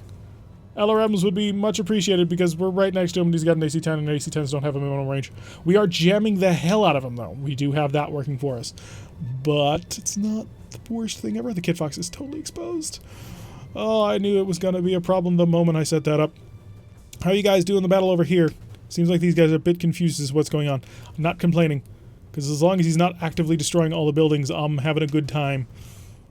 Oh, fingers crossed anyway. Maybe you can't see the buildings. That would be helpful. Nope, nope, the howitzer. Oh, it is a full-on howitzer. I didn't realize it was actual artillery. I thought it was just an autocannon. The Urban Mech has arrived and did nothing. Lovely. And a fire going out, managing to miss the Adder once again. The defense gunners, unless they've got missiles on their side, apparently not all that great at the job. Oh, wow, I take that back. The howitzer managing to nail the shot on the Adder Prime as it continues to just keep shoveling fire out towards it. The Urban Mech stands up and is going to double tap and miss everything, I think. Heat critical. Override successful. I don't think he managed to touch us. Lovely. T-Bone. T-Bone's heat is A-okay, and he's going to get over to the side of this mech, and he's going to break it, right? Right. Lovely. Break him. Okay, there goes weapons, and now he's out of there. So the mech is gone. We've taken care of another Urban Mech, and there is one more Urban Mech to deal with. And he is down over here. The Commando will get in right behind him, I think. How much armor do you got? Potentially 40? Yeah, I potentially have a lot of damage for him. Hello. Please die. Get super lucky and hit everything in the center torso. Not quite, but it did manage to break something. Oh, he had a high-velocity autocannon. You don't see those very often. Lost all of his evasion, so I should be able to come in here for a quick follow-up for a kill. The question is, well, it will be with the Cougar, because, unfortunately, the Arctic Cheetah needs to chill out for a round. So, enemy needs to operate. What are they going to do? Is it once again going to be a Shadow Cat move? It is. Punisher. Punisher could do this, but Punisher is going to start maneuvering over in this direction, so we start getting involved in this little combat over here. Hi, I'm jamming you. Oh, the accuracy's so great that I have to chill out. Shut off the air medium laser and fire the heavy. Roger that. Oh, we nailed him with that. Good job there. Did you just say there was an issue with RogueTech? I was thinking of buying this since I won't touch MechWarrior 5. It seems like this is the only way I'll get my big zombie warfare. There has been a small issue that's been coming up. It's affectionately known as the ever spinny. Basically, what ends up happening is for some reason the game does not properly load its assets back up when it's going into another mission, and so the solution to it at the moment is to basically reload the game. Or to, in this case, one of the ways you reload the game is you reload a save file.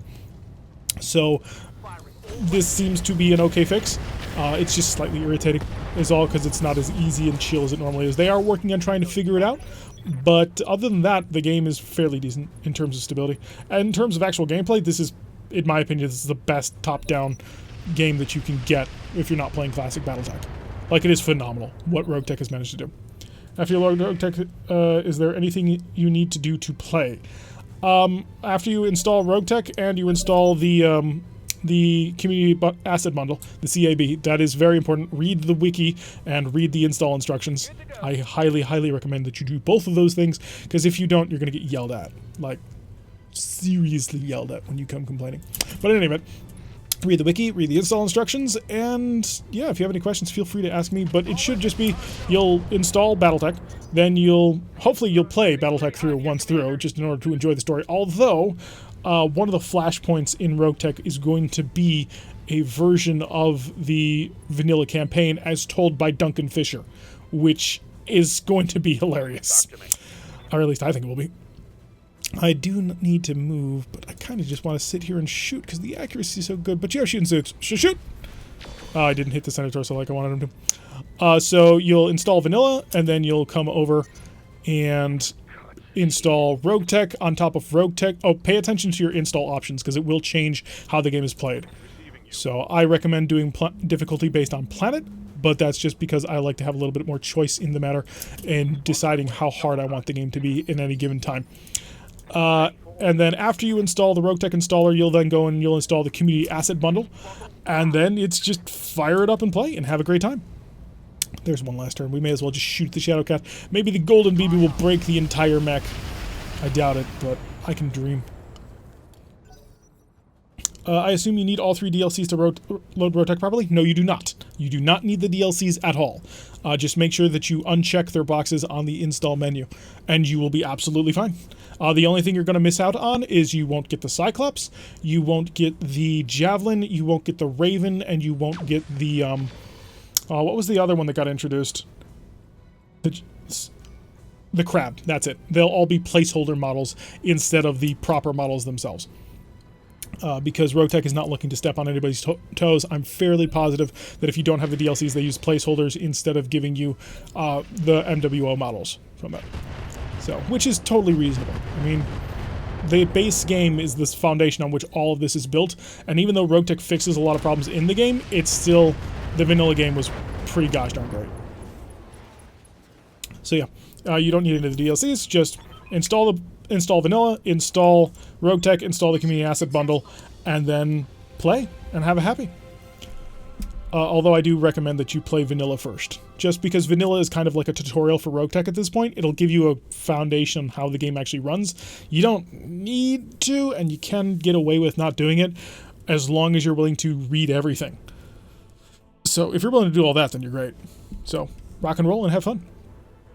Let's see. Clan Jade Falcon doesn't like it, but Steel Viper does. Made 286,600 C-bills. Let me guess. Steel Viper's going to want to rob me of the Shadowcat parts. Oh, no, they didn't. They didn't care. Lovely. No, Tarek, if you don't have the DLC, those mechs will not be included. That comes with this. Now, so it just doesn't have them at all? It doesn't even give you the placeholder mechs like they used to be? Like the Raven used to be a Locust.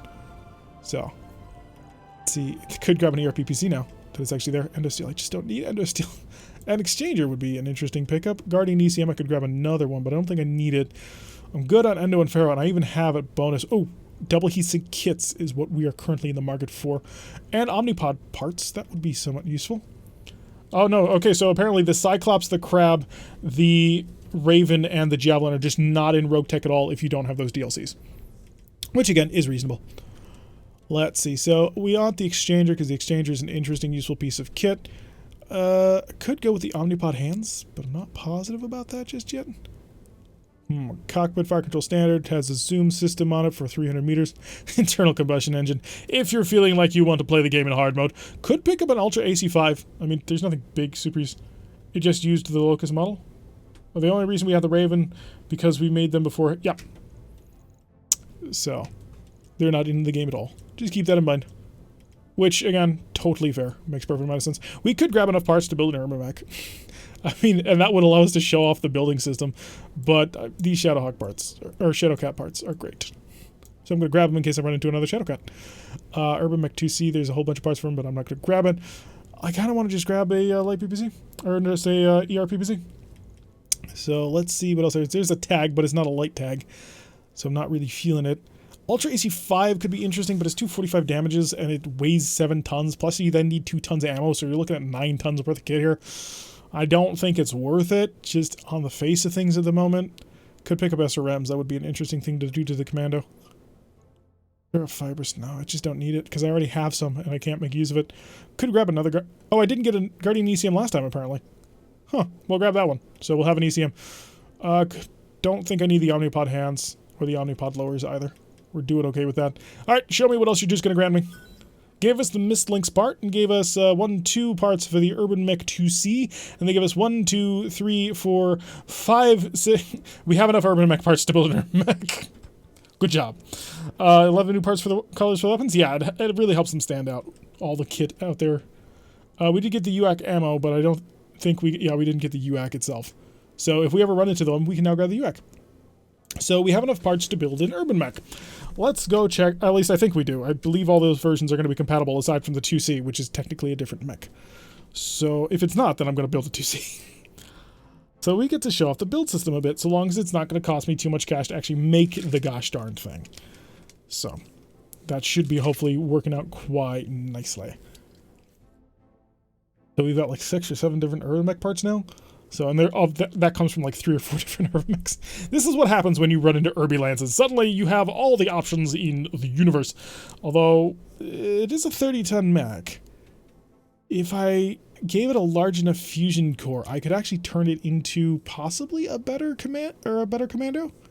I mean, it does have a ballistic hardpoint. Most of them do anyway. So you could do quite a lot of interesting stuff with that.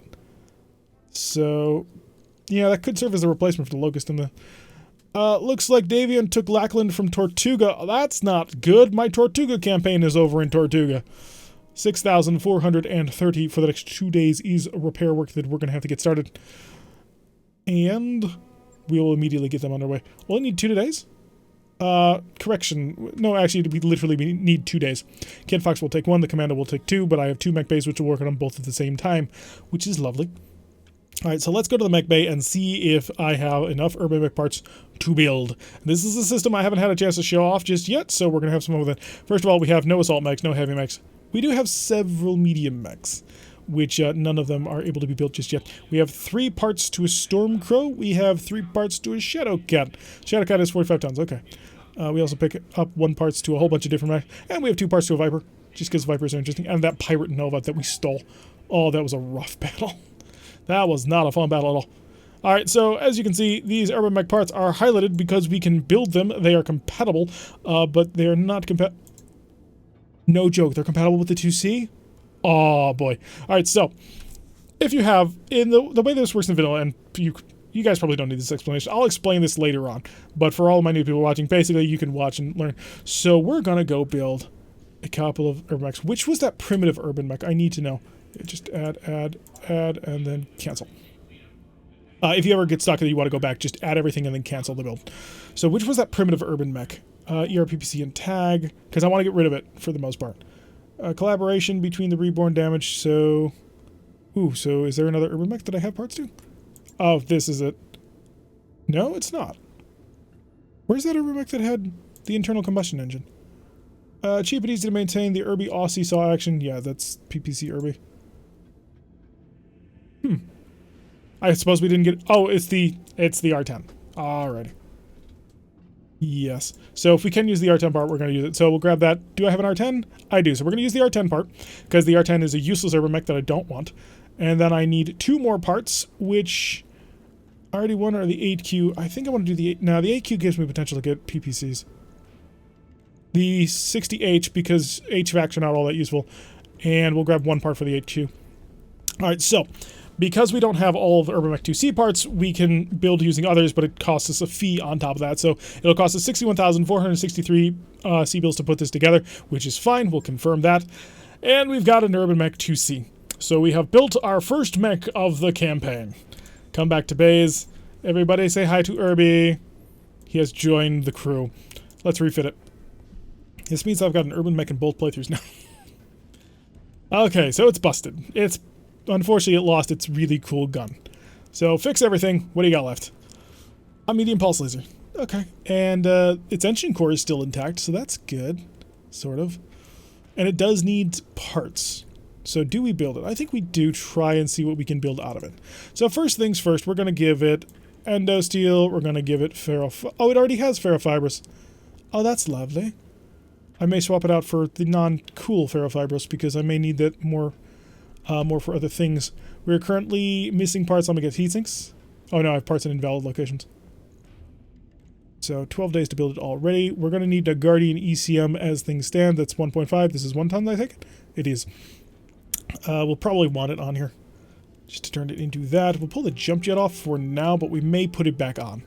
So I don't like this core. I think this core sucks because it makes the mech incredibly slow. And ooh. Oh, that's a thought. Do we lean heavily into the Urban Mech's heritage? We could do it. We could absolutely do it. Oh, we could turn it into a full-on an R60L with a Gauss rifle. Oh, that's not horrifically bad, if I'm completely honest about things. It's really not horrifically bad. I mean, it's an Urban Mech. It's an R60L with a silver bullet Gauss. We could do it. We have the weight. More intelligently, what I could do, though, is I could put on the light Gauss rifle.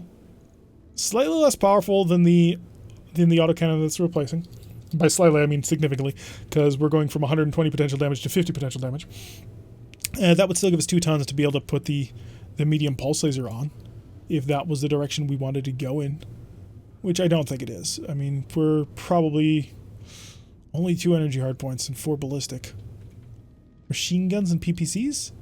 I do have that, thought I had a PPC. Didn't I grab it? Huh, I must have avoided taking it. Alright, so I do have multiple large lasers instead I could do. Herbie Sniper. Take care of that heat. And then we would need a larger fusion core. A much larger fusion core in order to keep this thing going. So, engines, hello. If I wanted to throw a 185 fusion core, what are we looking at? That would be all my tonnage, actually. How fast would this thing go? This thing would go 12.7. Now that is speed incarnate. Who wants to see a blisteringly fast Urban Mech? Oh, and even better, I actually don't need all these heatsinks, so one of these heatsinks is not required. I get 1 ton back that I could put on machine guns or something. It is an option for us, or an exchanger to handle the heat. I have to wait for it. You got scammed your clan. Yes, but there was another one that we didn't end up getting. Yeah, because we went with the exchanger and the Shadowhawk part, or Shadowcat parts. Let's see, if we did this, our heat efficiency would be 33 for 64. Wait. Oh yeah, because it's an ER large laser. So it would struggle with this just a little bit, but we can do it. I don't think we want to go quite that crazy. Maybe eventually. Do I have any machine guns? Let's see. I have Gauss. I have Thumper Artillery, but I don't have the ammo for it. I have 2 clan-based machine guns.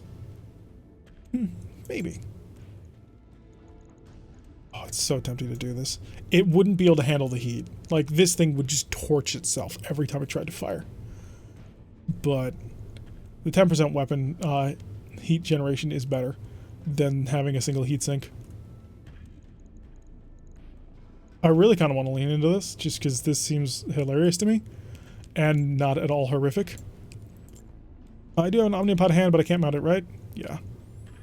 It's not an Omni mech. I also could make it a scout mech. If I pulled these off, we could turn this Urban Mech into a scout of some description. We give him an active probe and a Guardian ECM. The problem is that he's going to be lacking is a decent, whatchamacallit, he's going to be lacking a decent heat sinking. Check the store. If they've got machine guns here, then I would be interested in buying those. There is... no. I mean, there's a pulse laser and a chainsaw, but none of those are what I'm actually looking for. Alright, that's disappointing, because if I only got 2 machine guns on, I'd like to fill out all 4 of them. Because I can mount 6 heat sinks, or hit 6 jump jets onto this thing now. Maybe. Flamers? No, I only have 1 more laser slot. I gotta make a count. If I did that, our heat efficiency would be sitting at 3351. We obviously wouldn't use the pulse laser in close combat. Just seems incredibly weak. Like, incredibly, incredibly weak. I don't think I have the parts to build this yet. I think we need to take some time to get the stuff to make this. And it may end up being double heatsink equipped. But this might be a solid foundation to build from. So, I'd like the 2 ER large lasers. I really would like to do that. Or better yet, a heavy large laser? That would be even better. Fix that up with 4 machine guns, clan machine guns at that. We could probably actually get a fairly significant amount of firepower out of this thing. I could even probably get it to maximum horror. Not quite. Oh, we broke it. We broke it! Alright, so... I'm not quite positive what we want to do with it.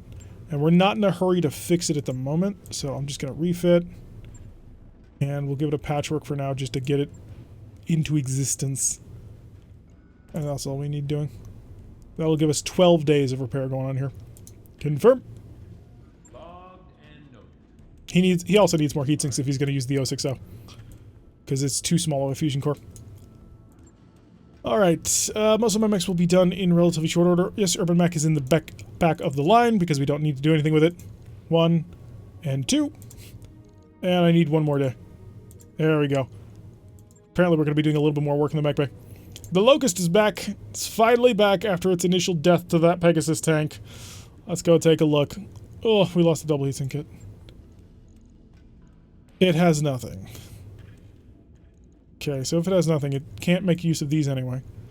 The small heavy lasers, I don't think it can make use of either. Pull all these off. It's got 7 energy, 2 ballistic, 2 missile, though. Did I get SRMs? I did get a pair of clan SRMs. Throwing a pair of SRM on those. Give me some ammo to make them run. I do have those tandems. Is the store going to be willing to sell me at least SRM ammunition? Is that a thing that they'd be willing to at least part ways with? No, they're not even going to sell me ammo, jeez. Cruel store. Very, very cruel of you. So it needs a fusion core, obviously. Show me the... engines. Kits. Oh, cores. I get it. What did it used to have? 200 rated fusion core. So this is going to slow it down pretty considerably. By slowing it down, it'll be 11.6 still. It still gives me 6 tons to play with.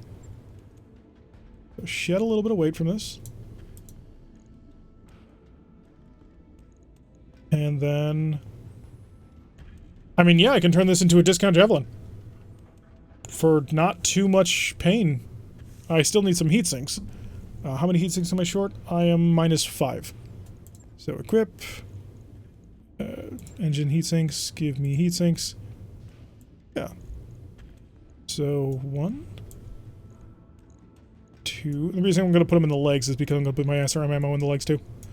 4 and 5. Gives me 2 tons for SRM ammo, which will keep these things going. And it becomes a discount javelin. Yeah, I think that'll be fine. It's a little bit slower than it was before, and it's not doesn't have quite as much firepower. But that could work out okay for us. Any good cockpits? A zoom is not going to work for him. Fire control system primitive, no, no, no. So we'll build that. Yeah.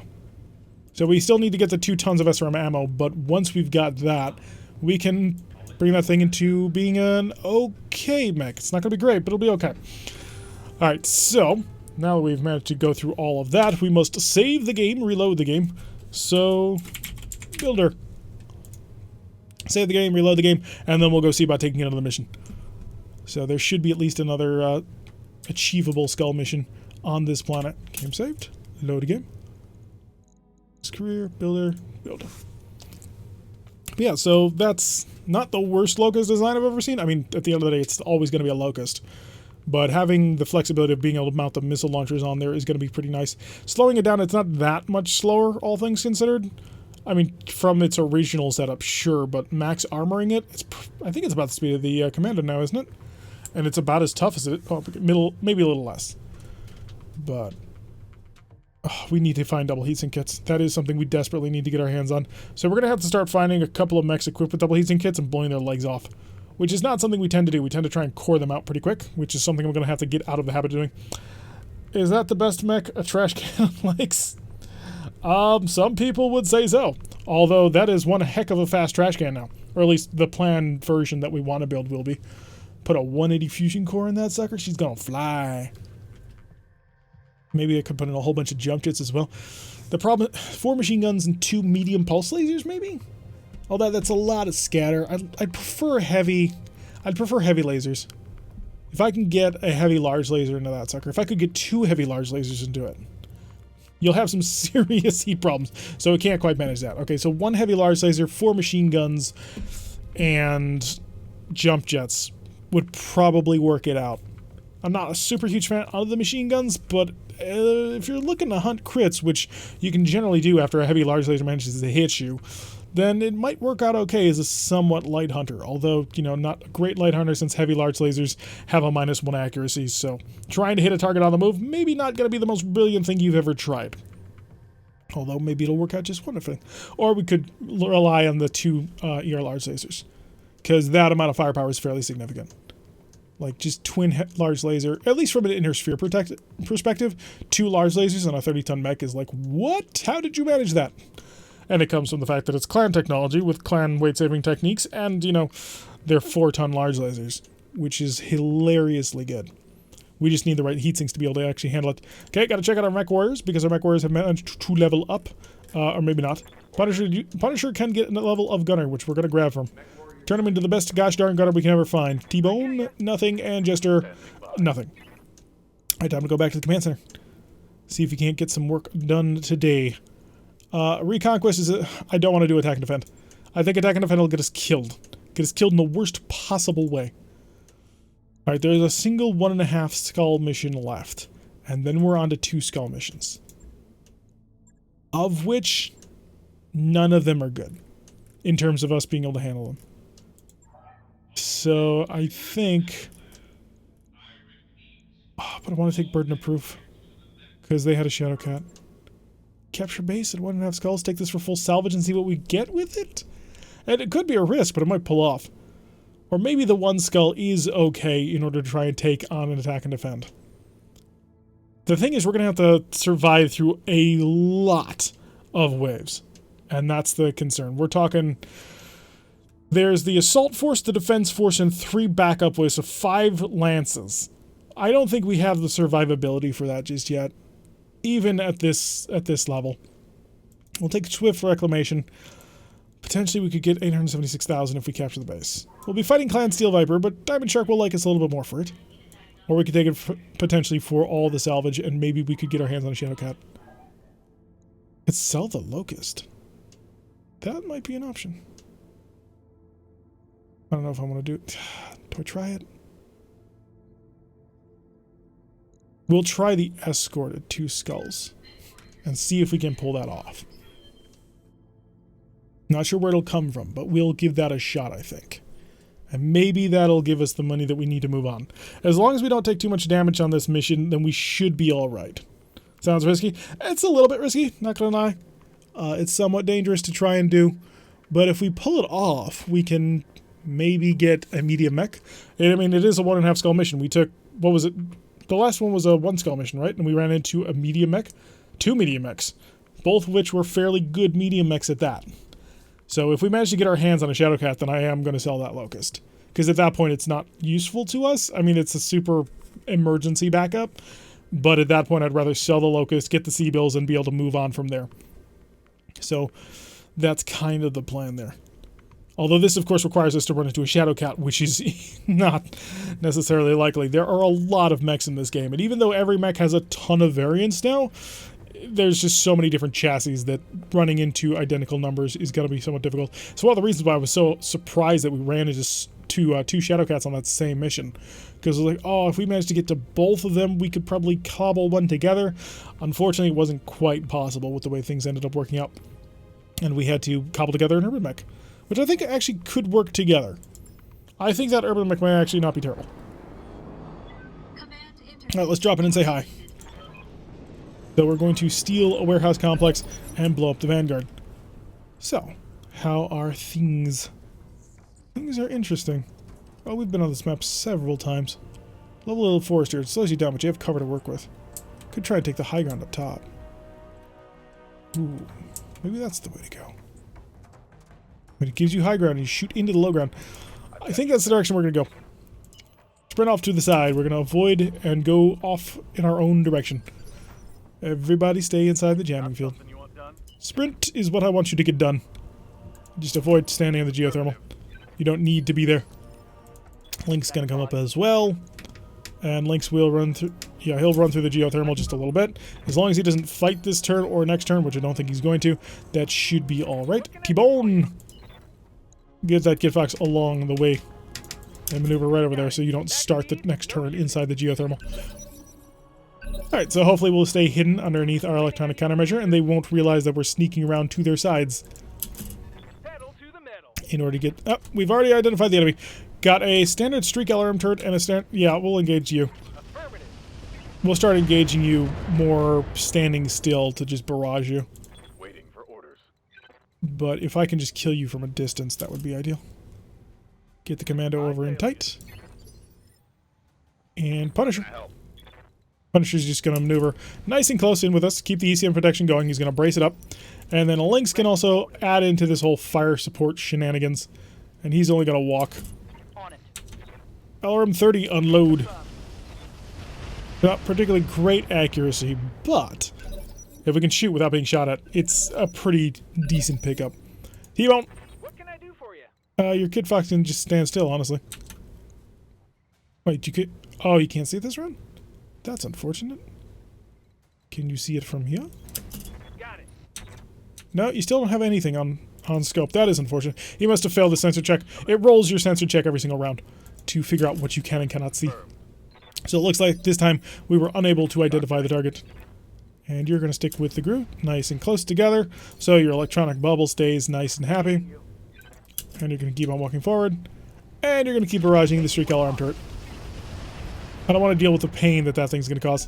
It's going to take another couple of rounds of trying to burn through all that armor. Also, if we can kill him from this range here, then I won't have to worry about fighting reinforcements in general. Lynx! Standing by. Can you stand still? What are you doing? 21? Or I could move a little bit closer. I don't know if that's going to do anything for me. I'm going to give it a shot. Yeah, we're up to 29 now. Lovely. Keep the pressure going down. If we burn through all our ammunition, then it's not the worst thing in the world. T-Bone, you are the one with the ultimate arbiter of firepower. 32% accuracy. We're raining the fire all over the place, but not necessarily on the target we want. Enemy phase, if they can't do anything, that's ideal. Jester's gonna stand still. Punisher's gonna stand still. T-Bone's gonna keep on raining pain. Just want to take out this turret before we actually engage anything. And then we'll probably pop out and have everybody engage this turret. So we don't run too low on LRMs. Because once we get through the armor... Alright, we're through the armor finally. So next round we'll probably kill it. Raid death, destruction from beyond visual. Brace, T-Bone. You got it? Looks like he does. Come on, kill it. Or not. I want to destroy it without having to actually put anybody in harm's way. That way I can then engage this turret with everything I've got without having to worry too much about it. Oh, wow, you've gone up to a 44% accuracy. That's beautiful. I think we broke it. Lovely. Alright, so that turret's down and out. We no longer need to worry about it, so I will start to maneuver over in that direction. That way he'll be positioned next time. Jester will maneuver as well, so he can pop up over the hill and just unload. And comes back to us. Lovely. T-Bone. I want you to gain a direct line of sight without being out of cover. Doesn't look like that's going to be possible. Oh, 99%. Fire everything you got. So very beautiful. Once we're up here with the 99s. From above. And we can get the pulse laser involved as well. And it's gone. Alright, so we've knocked out 2 of the turrets, which apparently was 50% of the defenses. And a lot of systems apparently get blown up with that. Arctic Cheetah is providing sensor information. We have identified yet another turret. It's another Streak LRM turret. That is unfortunate. Because... Ooh. I don't quite want to do that. It's ATMs. No, it's the ER medium. I might as well start shooting it. Again, we don't want to get too close to this base and set off the enemy, but if that turret starts shooting me... I'm getting a sensor trace. Ooh, PPC. Okay, we're going to have to move off this hill. Violence of action time. Time to get in on top of the target. Oh, I can see the turret from here? Well, is that a visual range lock? Because if so, then that might be fine. 57%. Yeah, I'll take it. It's twin PPCs, it looks like. So give him some missile. And a fairly decent job of chewing through it. Talk to me.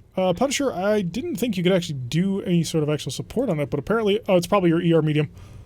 So you can pop up over here. And... Yeah, start burning the streak. You got a better chance of hitting it. And if you do hit it, it ends up being great.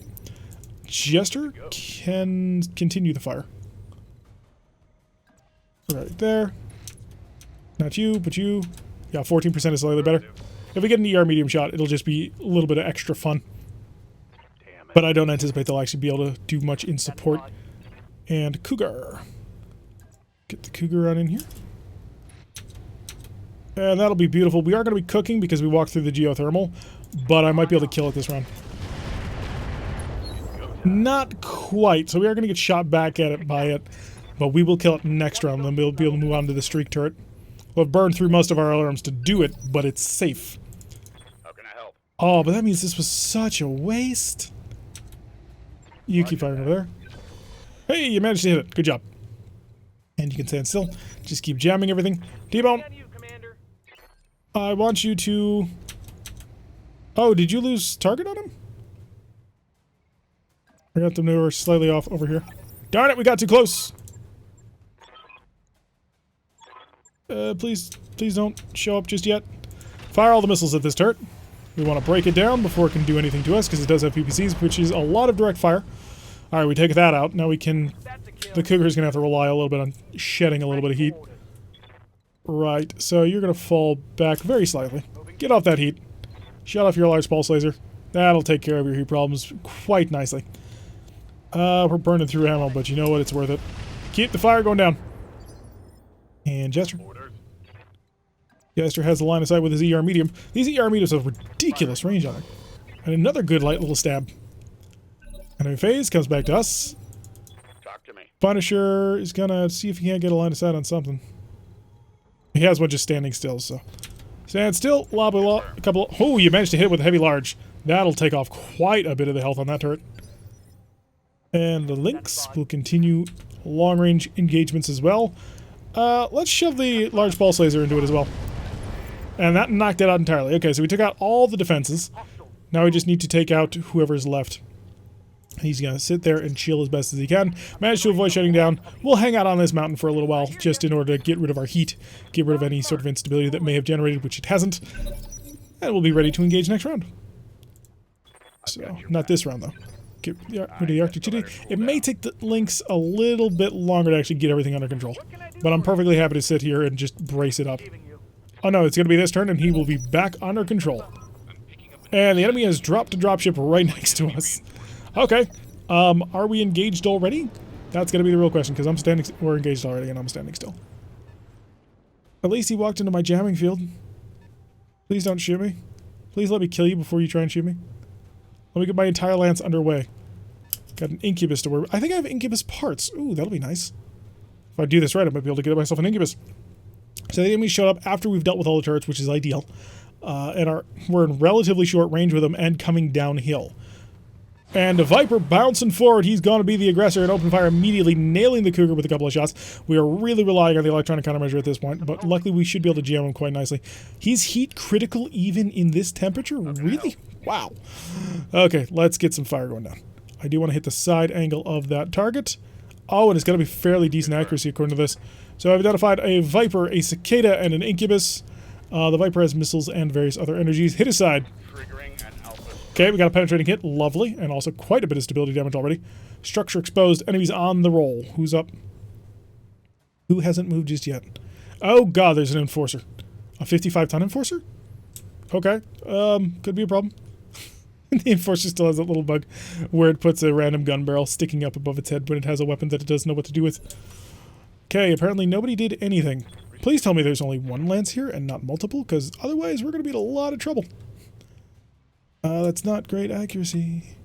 How if I dove right down on top of him? That would also not be great accuracy. If I just walked right down on top of him. Okay, I'm going to go in through the heat because we're not that hot of a mech. Oh, your center torso is just exposed. Wow. I should be attacking from the front. More damage to the front. Although, if I do want to steal the mech, and I kind of do, I should be trying to go through the side. Okay, the Kit Fox is going to... Can't see up the mountain, apparently. Can I have some coverage up the mountain? Apparently not. We're going to rely on our range to sort of help us out a little bit on this one. Actually, he's pretty bad over there. That will give me the shot that I require. It's not going to be brilliant, but it'll be the one that I want. The accuracy previous bug right now doesn't show the right values. Okay, we'll keep that in mind. I know it's not reliable anymore. Okay, so good amounts of critical hits going down on him, and I could probably just sit up here and barrage from above. Yeah, I'm not moving, but at the end of the day, 99% accuracy kind of speaks for itself. And the Viper's down. Lovely. Engine is out of this world. So we've already knocked out 25% of the Steel Viper reinforcements. So we got an Incubus, a Cicada, and the Enforcer, which probably has an Ultra Autocannon on it. Cicada's backing up, trying to hide a little bit. Gonna fire the Arctic Cheetah, managed to hit us at least once, but missed another time. So as long as the electronic countermeasure works with us well enough, we should be okay. Ready to get it on. Could dive right on top of this Incubus. Really tempted to do that. Yeah, let's do it. Understood. Moving fast. From the geothermal to the frozen lake. Luckily for us, we can't actually melt through the ice. And apparently we managed to crit his engine already. So that Incubus is already under fire, which is lovely. Hopefully the Enforcer isn't going to be able to do anything to me. Like, seriously, what is this thing? Ballistic 2 missile 2 energy. How much you want to bet it's a UAC? If that is a UAC 10, I will not be surprised in the slightest. So let's see how the enemy's going to respond to the following. He's going to try and punch me with the Incubus, get in behind me, and miss. Jester dodging quite nimbly away, managing to completely avoid any sort of damage, and stacking up a little bit of instability on his enemy. Because he knew exactly what he was doing at all times. I can get that side angle shot, but I think... How about if I went for the rear? 64? 64 with everything. Yeah, we'll take that. Hi, we're gonna go super aggressive and trying to kill you. Please don't hit my commando, buddy. Gyro crit, but apparently didn't actually break anything important. And his engine has been damaged again. He's no longer evasive, which means the Arctic Cheetah can come in with its heavy large laser. It's a 99-1, so I feel kind of confident with firing it so close to the commando. And there it goes. Incubus is out of the fight, so we've knocked out the Incubus, we've knocked out the Viper, that means we still have the Enforcer and the Cicada, so 2 mediums to still munch our way through. And... it was significantly more firepower than I was expecting. That was sloppy, lad. Do not taunt him. He has demonstrated that he has heavy large lasers, or heavy lasers of some description. We don't want to actually pick a fight with him too much. Standing by. Okay, Lynx can start engaging him from on high. It's not tremendous. Oh, that is tremendous accuracy, though. Fire! Roger. Give him some love on that cannon arm. Structure exposed, apparently damaged his arm, and destroyed his case. Oh, he's got a heavy assault Gauss rifle. Talk to me. Alright, get into his side. Nope. There was his side. It's right there. Heavy large laser is about to be the maximum arbiter of all things. Hi, buddy. Roger that. And there goes his arm. So he no longer has the Gauss rifle, but he still has the heavy lasers, which I'm not sure which one was the more important one to kill, if I'm completely honest. T-bone. Accuracy would be bad. But there's not much... Well, I could swing in over on this side and try and nail his other arm. Might not be the worst thing we've ever tried. Let's go for it. Let's sprint over to the side. That'll give 70% accuracy. Max speed, no shooting. Oh, okay, they're heavy mediums. At least there's that much working for us. Fire into his side. See if we can't break it open. Structure exposed. There goes his left arm. Okay, so we've taken out the most dangerous weapons he's got. Alright. That is both good and bad. It's good because now we don't have to worry about taking damage. It's bad because now we can't steal the weapons. And just the commando dancing in all of the laser fire, feeling very confident about his current situation. Jester, yeah, you're gonna just start boring through on this guy. You're gonna walk so that you can maintain maximum accuracy. See if you can't break as much of him as you can. Engine crits. Lots of engine damage to him. How is he going to respond? He's gonna kick, obviously. I mean, it's the only thing he can do. Managed to nail a hit on the commando, which is unfortunate. They'll -4 initiative in the next round. And the Lynx can come on up. Can the Lynx get a direct line of sight? It can. Alright, Lynx. Provide that long-range fire support. Burn through the last of your missiles. Maybe we should have shown off the small laser. Okay, we've taken him down. And hopefully I didn't tear out the center torso, because there's stuff in there that I wanted. I think I destroyed the center torso. How can I help? Punisher, it is up to you to wipe out the last of the enemy. Moving out. Actually, no, you're going to work together with all your friends, but if you hit him hard enough, you might break him. That's a start. Alright, now we're in behind him. So now let's panic this pilot. Let's make him just absolutely regret every day that he was ever born. And apparently that just ripped out his engine. Good job. Alright, so the reinforcements have been dealt with quite handily. That is not our dropship, but okay. It'll be good enough for our purposes. Alright, the Cougar, let's see if you can race to the actual activate the victory condition. Or if one of the other mechs is going to actually beat you to it. Jester's got the chance. Jester took probably the heaviest hit with that kick to the leg. And even then, it wasn't the worst thing ever. Sprint. Really, it's about 6 in one, half dozen in the other. Go over here. So we took minimal damage on this mission. We managed to fight a couple of interesting mediums. We destroyed them all probably too heavily. But hey, we needed to work them down. Go say hi to the dropship. Maybe we can steal it too. Hey, you in the dropship, get out or we start shooting. Alright, and we'll have the Arctic Cheetah claim the location. Lock it down. And Jester will get inside the zone of the ECM bubble just to protect us all. Alright, oh, Lynxes still need to go. There we go. Good enough. We ran out of ammunition right at the end of the round. His final round of fire was able to break down the enemy enforcer. So not a bad use of the mechs, I feel. So we basically shelled the entire base from long range where they couldn't actually have any real effect on us. They fired a single PPC, which I believe missed. And then we wiped out the reinforcements because we were already on top of them. It was a beautiful combination of firepower and tactics.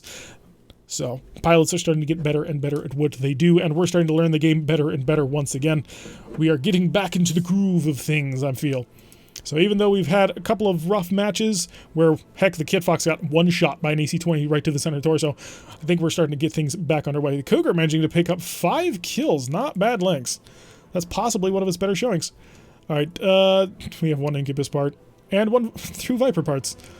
It's a bit sad we weren't able to get more from that. 3 of the Enforcer, 4 for the Cicada. See our ER large lasers, we've already got them, but we can't use them. ER PPCs, Streaks, and Active Probe. Another Nova. Novas are interesting. I like them. The minus 15% energy. Oh, but it doesn't look like we got any of the main gear. I mean, there's a double heatsink, but what we need is the double heatsink kit. Because we've already got 4 of the gosh darn things. Go Streak LRMs. That might not be a terrible idea. They require Streak ammo, though. And there's only 2 tons of it. So 240 shots would get burned through by 60 pretty gosh darn quickly. We're talking 4 rounds of combat. As much of an interesting upgrade as it would be, there's just not enough ammunition there in order to really make it work out, I don't think. Let's see, 4 times 15, yeah, heat 15. Streak LRM 5s might be another way to go. Just sort of add a little bit of firepower for accuracy, because the +1 evasion, +1 accuracy. I already have the Endo Steel Clan, so I don't need any more of that. Do I need the Viper part? Is this a 45-tonner? It's a 45-tonner with Omni Tech, which means it's got basically anything you want to build into it. But I really don't have the stuff to make a mech for it yet. So what I'm going to do is I'm going to pick up some streak ammo, pick up one of the launchers, hope for the other, and we'll see what we get. We got the Viper part anyway, so that's great, and the Incubus part. 3 Enforcer parts, so that's lovely. Picked up a large laser and a medium laser, which we're out of those. Finally got a clan PPC. We did not get that second second streak LRM-15, but that's all right. We don't have the ammo to drive that just yet. We need at least another 2 tons of streak LRM ammo before we can actually really make that work in the way that it's going to need to be used. But other than that, not a terrible showing. So, not sure what we want to do with the parts that we have. I may go through off-screen. I try not to do things off-screen when it comes to the stream campaign, but I may go through and sell a couple of mech parts that we have, just because we're probably not going to want to build them. Sure, we're at a phase where light mechs are kind of needed to improve and grow better, but we're really trying to get our first heavy. Or not first heavy, our first medium. So we're getting close to a Viper, we're close to an Enforcer, we're close to a Novacat. So we've got several mechs that we're starting to get close to that are in the 45 to 55 ton range, which I'm hoping will be probably next time we join with us. So we're also starting to get some weapons. What we really need is equipment. And in order to get that, we need to pick our battles a little bit more precisely. Instead of just going in and just butchering a mech right off the bat, we need to pick it apart so we save the center torso. So that means leg deaths, and that also means headshots, but we can't really easily go for headshots. We don't have the pilots for it just yet. Only 2 days on that repair is going to allow us to keep a fairly decent odd tempo going. So yeah, that'll be flat out just 2 days of repair for all that. And the Urban Mech of the Locust will be next on the list of things getting done. Yeah, a quick check of the bays that are in storage. Hi, Ryushu. Welcome back. So yeah, we are getting pretty close. 2 mechs were 2 parts away from. A little bit disappointed that we didn't get more Incubus parts, because that's an interesting mech. I've never driven one before, and I'd be interested to see what it can do. There's also the Vapor Eagle. So we've got a Vapor Eagle, we've got a Storm Crow that we're close to, we've got the Shadow Cat and the Enforcer, and that's our medium mech range. And then for the Incubus, we've only got 2 parts, unfortunately. 3 parts for a Firestarter 2C, which we will try and build because we might get a Gauss rifle with it, or at least the ammunition for it. That is the other thing to sort of keep in mind, I suppose. If we build light mechs, we might get the center torso parts that we desperately need. Still really tempted to sell this Stinger. I mean, are we ever really going to build a Stinger? And I don't think that... Is there a Stinger 2C? No, not super important. And then there's the Cougar. We have a Cougar D part. This is one with the Ultra Autocannon. That would be an interesting pickup compared to our Cougar. Our Cougar is not quite that. I'd like to get a large pulse laser back to sort of turn it back into what it used to be. But that's going to have to wait for later. Alright, that's going to do it for today's stream. We streamed for about 2 hours. We had a pretty decent amount of success this time. No pilots died, no pilots got seriously injured, and none of the mechs got seriously damaged that required any sort of major fixes. We built our first mech, we got our Locust back from the repair yard, and we're getting really close to a couple of mediums. So yeah, we're going to be streaming soonish. I'm not quite sure when. It's definitely not going to be tomorrow. Tomorrow I have Dungeons & Dragons, so I will not have the time available for that. But I'll see about having it earlier in the week than the Wednesday and Saturday streams. Normally we only stream RogueTech on Saturdays, but since it just came out, I figured let's celebrate and try and stream a little bit more often than we normally otherwise would. Anyway, I've been Tarek. If you've been enjoying this content, hey, maybe check out the rest of what we do. If you're over on Twitch, press the follow and maybe go over to YouTube and see if you can't find Tarek RogueTech to join us and watch all of our VODs and other campaigns that we also put out there. If you're on Mixer, join Mixer or whatever that is. And if you're on YouTube, well, you've got all the information right there at your fingertips down in the description box underneath this video. Check out the rest of the channel. We play RogueTech, and we also play a game called Starfleet Command, which is another 1980s tabletop game that got turned into a pretty awesome computer game. It is a little bit older, but it is solid mechanics, man. We're currently running our way through our Romulan campaign, and we have a serious foothold in the Hydran Star Kingdom at this point, so kicking butt, taking names in space. Anyway, if you want to leave a comment at the bottom of the video with any questions, suggestions, or other icons. I know someone commented on the last video after the Kit Fox got hit, "Get wrecked," which I think was a perfectly apt way of describing what happened to the Kit Fox. Utterly gutted. So, but in its current configuration, not as powerful as it used to be, but we'd like to have it again. But thank you all for joining me on this one. I've been Tarek. If you like what you're seeing, hit that like button and subscribe. Share the video with your other friends, and I will see you all in the next episode.